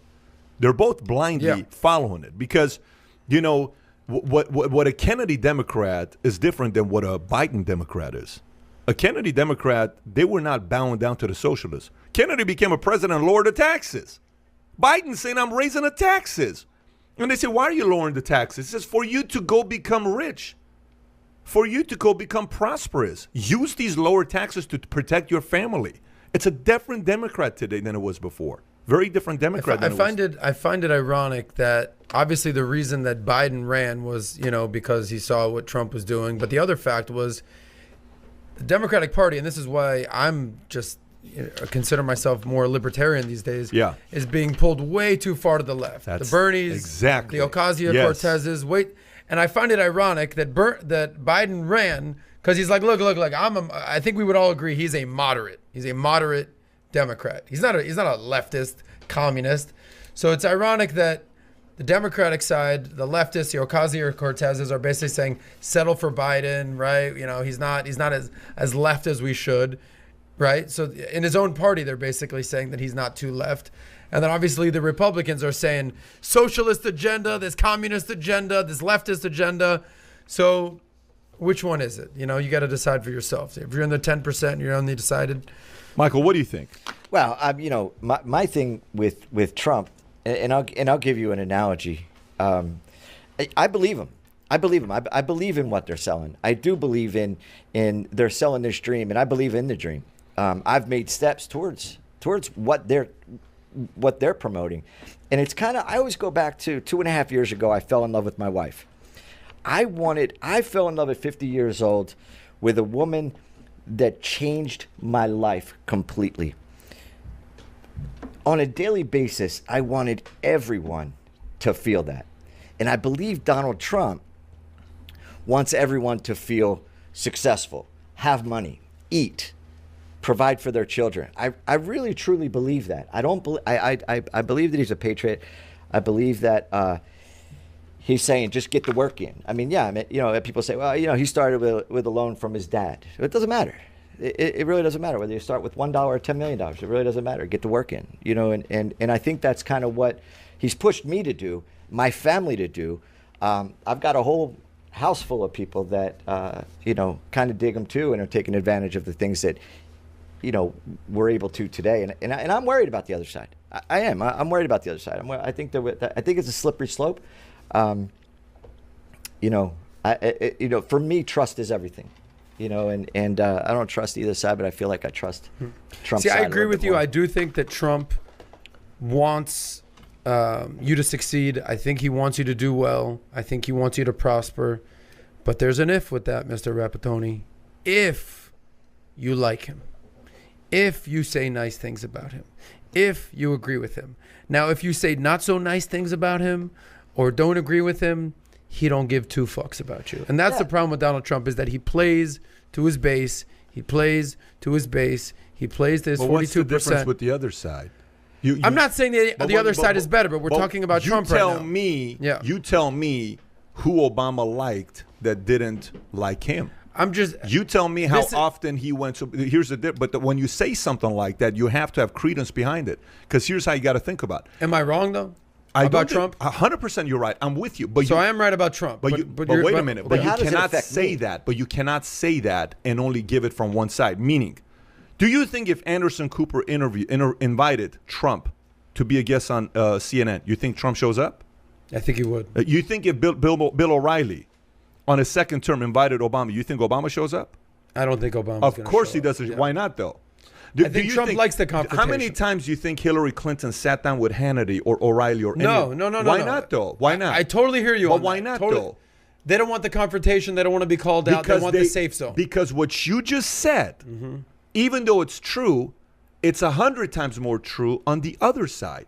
Because at least Trump will sit with HBO and say, call my ass out, any questions you want. There is no way in the world you can do with the other side. You have to sit there with the other side, 88 questions you cannot ask me. 92 topics you cannot bring up. Which is bullshit. I will say that. You know what Trump says? You know what Trump says? Trump says, dude, ask me anything you want. Do you realize, like, to me, I'm a guy, I didn't grow up in the right side. I'm a guy that says, hey, you know what? I respect that. Of course everybody wants to be liked. Of course everybody wants to be in an environment that they feel better in. You want to go to dinner with people, like, listen, a big part of right now, I'm choosing the board for the field. I have a very big decision I have to make right now. I have to make the decision on the people that are going to be making the decisions for the future of the company. I'm choosing a field advisory board right now, okay? Guess what's one of my biggest factors that I'm looking at? They love the company. They're 100% in line with the company. They're performing. They're in the game today. They're growing the company today. And you know what's one of them? That they all get along. Meaning, not they all agree. I didn't say agree. That they get along. That they trust each other. You naturally are like that. Every one of us is naturally like that. I don't think that's the differentiator. Let me tell you what's one of the biggest concerns for me. And this is above anything else I will vote for. I know it's going to sound weird when I say this to you, and maybe it won't sound weird to you. If you're too easy on China, you're not getting my vote. If on the left, if the left had a candidate that came out and campaigned against China, 100%, we cannot trust these folks, et cetera, and that person had a track record of pushing it, and the right came out defending China in today's market, I'm probably voting left. Let me say that one more time to you. If somebody came out that is against China and the right is for China, I'm listening to this candidate. People are underestimating the. Is that your number one? Buddy, $400 billion China's investing into Iran. What the hell are you investing $400 billion into Iran for? $15 billion into Armenia, billions of dollars into Africa. What are you doing? What are you doing it for? What's your intention? They're trying to take over the world, China. You know how much property they bought here in Texas? What are you doing? What's your motive? What do you think their motive is? What do you think their motive is? Made in China 2025. They've casted their vision. They've told the world what their motive is. We want to take over the world. We want to be bigger than America. Is that the number one agenda that you would vote for? Number one. Oh, you can never underestimate an enemy. Never under. I can say comfortably, U.S. has never had a bigger enemy than China, not Russia. U.S. has never had a bigger enemy than China. No way. Economically, you're saying. But listen, Russia. You know who economically? Here's who Russia was. Russia was the one that if you got into a street fight, guess who's going to beat you? You're Russia. Who would beat you? Who would beat you? If Russia was a human being in the 80s, remember whole Drago, if he can change, I can change. We can all, Rocky IV. They will crush you. Okay. if Russia was a man, and U.S. was a man, and they had a fist fight, who wins in the 80s? Fist fight. America. No way. No way. No way. Come on, buddy. There's no way. America. You know why Russia would win? Why is that? Because Russia would grab a glass, hit it against it. They're gonna. They'd be the wrestler that comes in with the chair, hits you with the chair. But the point is that you got to respect about Russia. They will tell you we're gonna hit you at the head with the glass. Right. They're gonna. I'm gonna use the baseball bat. I swear to God. I mean, look at the dissident in Russia. The guy poisoned the other day, right? That's we're gonna poison. By the way, they validated it yesterday that it was. We're gonna come out. We're gonna poison you straight up. There is a part of it that for me is an honest relationship, but China's not like that. China's the one that gets into a street fight. They're gonna be like, yes, no problem. Yeah, it's okay. No, we don't want to fight. We don't want to fight. But guess what? They sent 6 people to your house already. Mm-hmm. That's how. So if the 10% is listening to this, you know, we got 1619. But is that a high? Is that an all-time high? We got 1619 right now, and I wasn't even paying attention to it. By the way, press thumbs up if you're enjoying this and share it as we're going through it here. We got last 20 minutes here. We got all of us got a lot of things to do. We giving out free haircuts to somebody? Somebody's got to get a free haircut here. Well, how about this? The first 2 that come to your shop get a free haircut. Is that good with that? Sure. First absolutely. 2 people that go to Rapatoni's barbershop. But you can get a free haircut, but you got to buy the Rapatoni shirt. I don't want to do that. So if you give me that shirt, I still want to go back to this China topic. If somebody goes to Rapatoni's barbershop in Plano, he's in East Plano, and you buy one of these shirts, it's $20. I wore this on the last podcast. He'll give you a free haircut. Okay, let's get back to it. Put a thumbs up. Back to China. So just to recap what you said, one is aggressive and one is passive aggressive. You do not mess with passive aggressive, man. Let me tell you. You don't. I mean, look, TikTok's now suing U.S., okay? They're suing Trump. You know, you're seeing some of this stuff these guys are doing. Look at LeBron James and Goodyear. Can you pull up this article for me, please? Look at LeBron James. They won again last night. They won again. China owns the first time in my life as a Laker fan that I'm not rooting for the Lakers simply because of LeBron James. Wow. Never in my life have I said this. You got Portland going to the finals. I don't have Portland going to the finals. Western Conference. No, I don't have Portland going to the finals, but I do have Clippers going to the finals. Okay, go to the article. LeBron James. Hang on, let me read the top. Go down a little bit, Kai.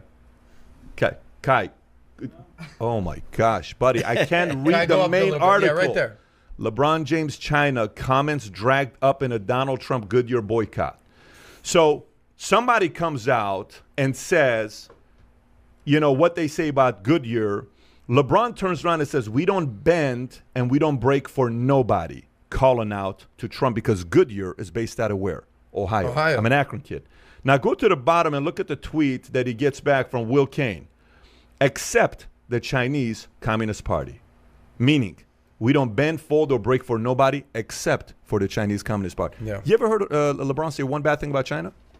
You ever heard anybody say anything bad about China? We heard one person. Not from him. No, we heard one person. And what happened to him? Daryl Morey. He from was Houston. He was told to shut his mouth. What happened to him? Yeah, he got crucified. Yeah, of course. By the way, and then Adam Silver 2 years later agreed with them.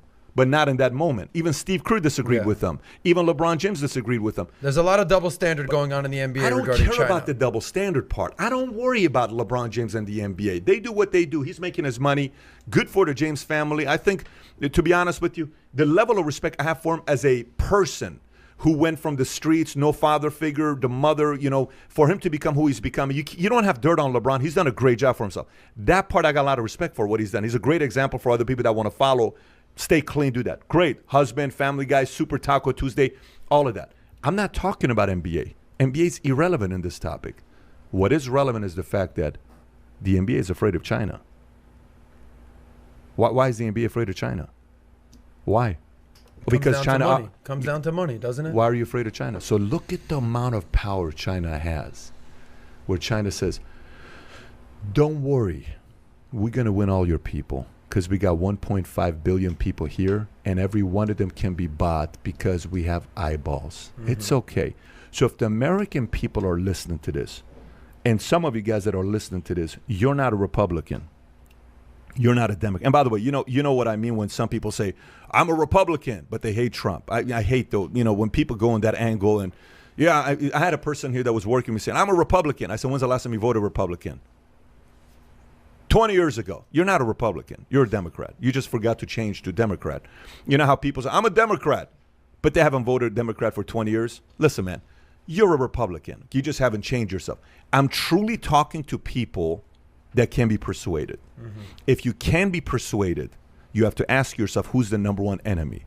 And which side supports the number one enemy? Whichever side is afraid of the number one enemy, you better vote based on that. Because the number one enemy just put $400 billion in Iran, and they're wanting to go into a lot of different industries. Let me ask you something, Pat, because obviously you've got major stance on China. When did China officially become the number one enemy of the United States? Was it 2 years ago? Was it 10 years ago? Was it 20 years ago? It's been going, how long has it been going on? Well, based on who says, based on what? Based on what is being said, or based on quietly they've been building themselves up? Based on quietly when the 2008 Olympics, I think it was 2008 Olympics in China, when they showed up and everybody's like, oh my gosh, it's the greatest opening ceremony I've ever seen. They are so competitive, so competitive, so competitive. But nobody knew how dark they were and how bad they could get and how manipulative they're willing to get. You cannot underestimate the power of what they have. Anyways, let's continue with what we have right now. Let's talk about some business. Toys R Us. How about this? Toys R Us wants to partner with Amazon. So let me get this straight. Amazon puts you out of business. Now you want to partner up with them? Nearly 3 years after Toys R Us blamed Amazon for its dramatic downfall, the recently resuscitated toy brand is now leaning on the e-commerce giant to support its online orders. The website was first launched in October of 2019 as part of a joint venture with Target. Now they want to work with Amazon. Amazon will now serve as a primary fulfillment partner for orders placed through the Toys R Us website. Do you think this is going to work? And if yes, why? Here's what I think, and then I'll ask you guys. I think models like this, and I told you guys kind of briefly yesterday, Toys R Us and Amazon. Why would Toys R Us make this work? For one reason. If Toys R Us brought new executives that weren't there, that got screwed with Amazon, they don't care about it because they're not emotionally tied to the rejection that Amazon gave them when they put them out of business. But if Toys R Us has the same executive team, there's no way this is going to work because pride's going to get in the way. So sometimes these things can work to bring them back up. But do you think this can work with Toys R Us and Amazon, of them going back to them? Yes, no? What do you think? It comes down to new leadership. Is basically. I think it's new leadership. What do I think about Toys R Us? Pat, I don't want to grow up. But even if I did, I'd always be a Toys R Us kid. Would you be? I always would be. I mean, so funny you say that, and I went straight to Toys R Us. Yeah. I don't want to grow up, but even if I did, I'd always be a Toys R Us kid. We just talk about commercials. I mean, are you kidding me? We're talking about iconic commercials, iconic brands. So you don't think it's going away? I mean, what other toy brands are out there these days? I know there's like the one little kid that makes like $50 billion a year, just Scotty's Toy Shop or Timmy's Toolbox. Yeah. What's the kid's name? Whatever it is, I'm sure your kids love them. But who's the number one brand for toys these days? It kind of hurt my heart a little bit when Toys R Us went away. What was that, about 2 years ago? Couple years ago. I don't want to grow up, Rapatoni. I don't want to grow up, but like, even if I did, you want to see them come I'd back? always be a Toys R Us kid. I would. Do you want to see them come back, or do you I would think love they're to going see to them come back. So we got the emotional side. Yeah. Can we buy them a toy afterwards? Like Can you get me a freaking Joey the Giraffe toy already? Logically, do you think this is going to work? I think, I don't know the mechanics behind it. I don't know what's going on with Amazon and we're going to Target. I'm saying on an emotional level. I don't have kids. But JJ Biscuit just said, "Don't make me sad, Sam." He's crying because he misses those days. I know. What do you think? I love the idea. I love the idea. I think it's going to be successful. I would rather, if I was going to go buy toys, and I do a ton of Amazon shopping, and I would prefer to go buy toys on a Toys R Us website if their software is right and it's going to be the ease of purchase. Yeah. I think it's going to do amazing. I love that they attach themselves to Amazon, because why not? If you're this little guy that just got beat half to death. By the way. What's that? Not good for them for setting aside ego. That's not easy to do. I don't know if it's setting aside ego. They have no other choice. They're out of business. Not easy, buddy. It's not easy. Hey, you want to make $0 or you want to split $100 billion with Bro, me, or whatever the number is? The guy that comes, whoops your ass and takes your wife away from you, and you say, let's go out to dinner. You got to partner up with him. Let's start a business together. Or do you want to just stay homeless and live by yourself and not have any sex with anybody? Would you do that? A guy something is better than nothing. Beats the hell out of you. Don't get any thoughts out there, valutators. I'll tell you what, I got Rapatoni here. Don't get any freaking thoughts. about coming with my make-believe wife. It's a little weird. It's a little weird. Touche. However, something's better than nothing. Right now, they got no revenue. They got nothing going on. Okay. And when they grow up, even when they did, but if you always be a rap with the only kid. If you keep the wife out of it, because I think it gets really personal there. But if you just get your ass kicked in a schoolyard, the guy's just bigger. If you keep the wife out of it. It's always the Italian guy. It's always the Italian guy. Keep the wives out of it, Pat. I'm just saying, Keep the wife out of it. I think that's my line. But other than that, I think I would team up with the big guy that just gave me the beating of my life. Yeah, you know, and I'd he just whooped your ass. All right, you taught me a beat. You gave me a beat, and you taught me a lesson. Let's make some money together. Michael Adams says, Pat, please give me your take on Tesla. Michael, I did at the beginning 5-10 minutes. You may want to watch it. It'll be a new hot chick. Yeah, we did cover that. Okay, 10 minutes. We got 10 minutes to cover 2 topics. Can we do that? 10 minutes to 2 topics. One of them I want to cover is Kellyanne Conway resigning. Okay, because I think this is good for you to say a couple thoughts. And what's the second one? Kellyanne, I don't know. We can do Luca. With. Why are you avoiding the big one? Why are you avoiding the big one? I don't really care which one you want to touch up. Which one you want to go? Republican or Democratic presidents better for the economy? We can talk about that as well. Okay. Okay, but let's do Kellyanne Conway. Yes. This is yours. Kellyanne Conway benefits you, by the way. So what are you tripping about? This is. I'm not tripping on it. I'm just saying. Right, we've got a whole page on that. Bro, I got 50 topics I haven't touched. Mike Trout's rookie card sold for $3.9 million. I'm a baseball card, and I'm not even going there. So, but tell me what you think. And by the way, Frank Collada died. Rest in peace, Frank Collada. Rest in peace, Frank Collada. A few million views with us when we did the interview with him. But Kellyanne Conway resigning, okay? Split house, challenges, daughter. Kai, I don't know if you have the video of her going live or not. If you do, it's on YouTube if you can pull that up. How big of a deal is this for Trump? How big of a deal? Is this a big hit, losing Kellyanne Conway? Oh, I think it's a huge hit. Okay. I mean, she was Tell an us why. attack dog for... She would come out there, and what was her famous line? Alternative facts. It's alternative facts. We got our own alternative facts going on over here. As much as I would cringe when she would come on TV, we all would hope to have someone blindly follow you and just do whatever you do, your biddings that Kellyanne Conway did for Trump. Now, what's the catch with Kellyanne Conway? What's the big catch? Well, her husband was the most outspoken critic of Donald Trump. George Conway, conservative legal scholar. He started, what was it called? The Lincoln Project. What's the Lincoln Project? Republicans against him, against Trump. Okay, there's more Republicans against Trump these days than Democrats against Trump. You're going to find out November 4th. Oh, we're going to find out, November all right. 3rd. But imagine that household for the last 3-4 years. Imagine that household where you have the biggest supporter of Donald Trump, Kellyanne Conway.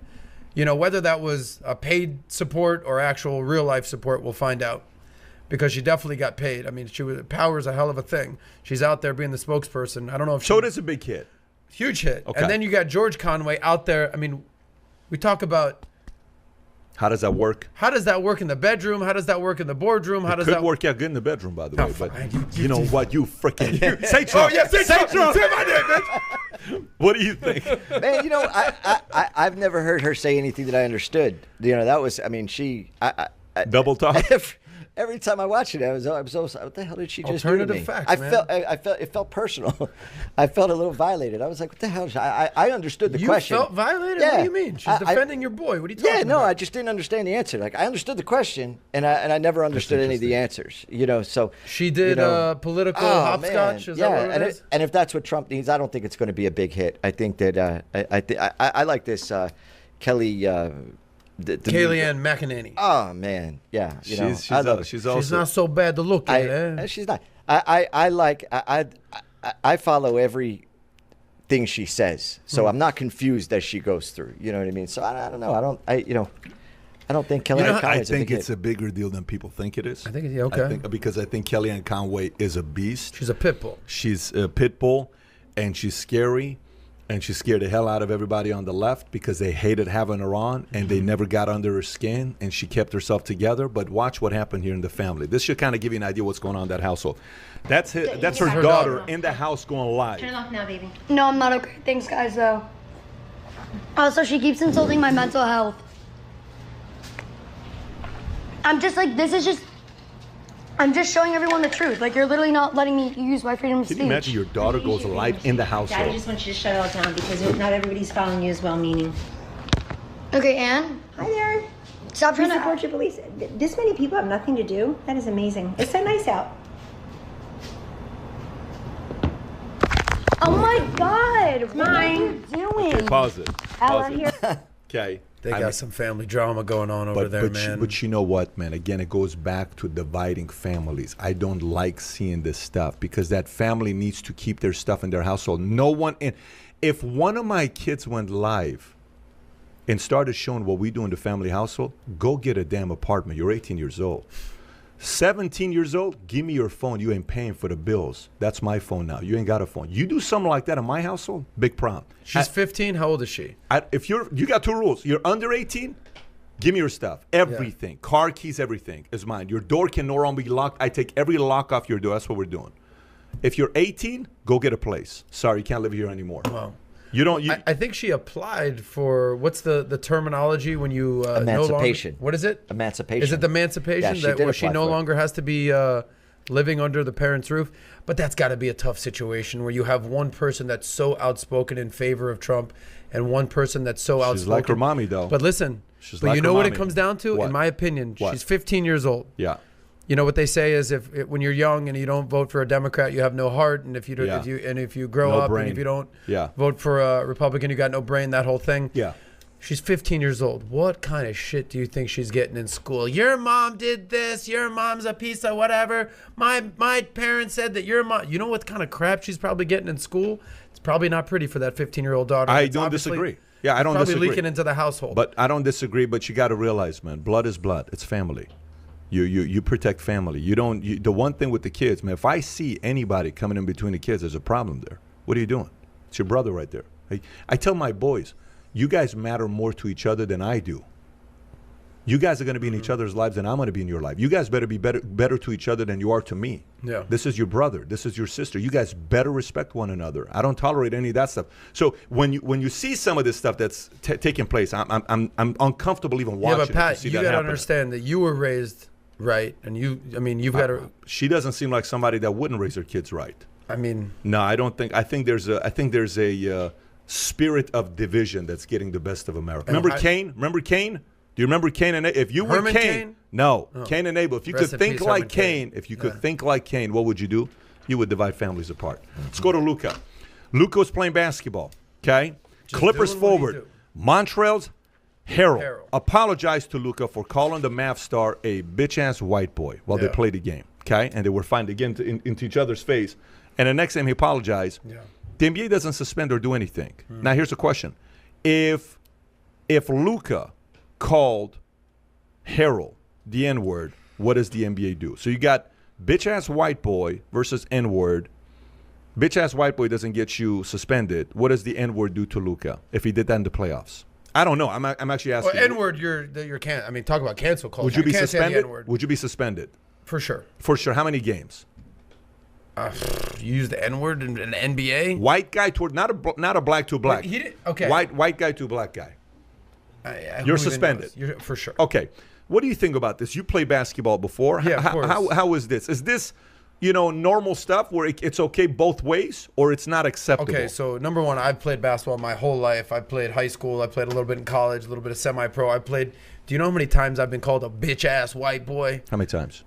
Infinite. Okay. Infinite amount. To the point where it just rolls off my skin. And I would beat black guys all the time, and I would be like, what's up, buddy? Check ball. No big deal. But unfortunately, it is a double standard. A white guy, a lot of times when I would play, I would play in downtown Miami, and I would sometimes be the only white guy on the court. And if a white goes, if a black guy's like, all right, like I got the white boy, it's par for the course. There's no way in hell that I'm gonna come out like, all right, I got the bitch ass black guy on my team. Like, you don't even say that. You're not looking for drama. There is a double standard. It is what it is, unfortunately. But now in today's climate, in today's culture, where BLM, there's literally Black Lives Matter on the court. You got riots, it's so much drama going on. Everything is so heightened. Everything is so hypersensitive. You just can't say shit like that on TV, Montrez Harold. Now, if you go out to any public park, any hoop, any court, I guarantee you that is being said nonstop. Bitch ass white boy, this, that, the other. And you know what? I don't even know if it's that racist. I think it's just kind of part of the basketball culture, unfortunately. But I think it took something like this for people to be like, hold on. black guys can say it, but white guys can't. But maybe not. It's not. So you saw what Jason Williams, the former Duke point guard, said about it. He came out and he says, "Damn Trez, like damn my Trez, this ain't cool. This ain't. You can't be doing stuff like that." So good for him. Yeah. No. That guy's a sharp dude right there. If you want to play that. It's all good. It's how long is that? Big $1.52. We don't have that kind of time. So first Michael, what do you seconds, think about? Is it in the first 10 seconds? First 10 seconds. Play the first 10 seconds. But damn, Trez. Damn, Montrez. I can only imagine if Luka Doncic had said something like that to you and it got caught on tape. I can only imagine during Black Lives Matter how much of a big deal that would have been considering today's climate and state. Good voice of reason right there, Jason story. Okay, good for him. Michael, what do you think? No, and with what we're going through right now, I mean, we keep pointing out differences. If we just stop pointing out the differences, I don't think we're going to have it. I think he was way off, and I think something needs to be done about it. Because the fact of the matter is, you're talking about it happens on the basketball court. Basketball court is a bunch of imitation of what happens on a professional basketball court. You know what I mean? Because that's when you're playing the game, that's what you want to be. I mean, when you're a kid, you even pick a player and make everybody call you that while you're playing, So, it's an imitation of what you see there. So I think I think you need to be a better leader. I mean, when you take that job, it comes with it. So I think something needed to be done. I don't want to talk about the double standard because I think there's two different issues. Here's what I will say. To bring some positivity to this. Let's see it. If you want to talk about Luka Doncic, you know who he is? He is not a bitch-ass white boy. He is a bad-ass mofo white boy. That kid is bad. He just hit a game winner over the Clippers. No question. I think when all is said and done, this is a little forward thinking, Nostradamus over here. He might be better than Larry Bird at the end of his career. He might be. I know you're a huge Larry Bird fan. But damn, the kid's got game. So respect to Luka. I know he's here in Dallas doing his damn thing. Let me tell you, he's a stud. He's a stud, and good for Cuban and Dallas Mavs to have a guy like him. You got his rookie card? I do. I actually have many of them, 10 of them of the same card. 10 Luka cards? About 10 of them PSA 10. And how many Mike Trout rookie cards do you have? Not a $3.9 million one. I wouldn't pay $3.9 for that kind of a card. What would you pay for that? I wouldn't pay $3.9 for any of the new rookies. Can you give us an update on the cards that you got going on in the market right now? I got a lot of stuff right now going on there, but we got 9:15 and we got to hit our time. Gang, so a couple things. Number one, if you haven't subscribed to the podcast, click on that subscribe button and press that little bell you see right next to it because YouTube alerts you if you have that and it just sends it to you because some of you guys get the text, but some of you don't. So click on the subscribe. It's the biggest podcast we've ever had, most viewers we've ever had. And I'm going to put the link below right there that says Rapatonis. We said the first 2 to come to you get a free haircut as long as they buy the first shirt. I put his Instagram account. If you're in the Plano or Dallas area, go get a haircut with him. He's one of the best storytellers you will ever see. And who knows, maybe in the future we'll bring Michael back. It's obvious that a lot of you guys like Michael with his style. I challenge anybody out there to say Rapatoni 3 times and not be at a smile on your face. Say it 3 freaking times. Rapatoni, Rapatoni, Rapatoni. That's going to put a smile on your face. I guarantee it. It's like Beetlejuice. Gang, love you. Today was a great podcast. We will do it again next week. I got a convention this week with 16,000 people on a virtual convention. Big week. With Pitbull, General Mattis, and Trey Gowdy. But we will let you know the dates. What are we right now looking at? Are we looking at next Wednesday? What's the day that we're looking at? Is it Wednesday or Tuesday? Or we haven't determined that yet. We will let you know. Just subscribe so you get alerted on the next one. And if you're not part of our text distribution, send us a text to 310-340-1132, 310-340-1132. We, and people are saying, bring him back, bring him back. They like Michael, okay? They like Michael. Huh? Next Tuesday, 8 o'clock is what the schedule is for the next podcast. Have a great week, everybody. Bye-bye, bye-bye, bye-bye.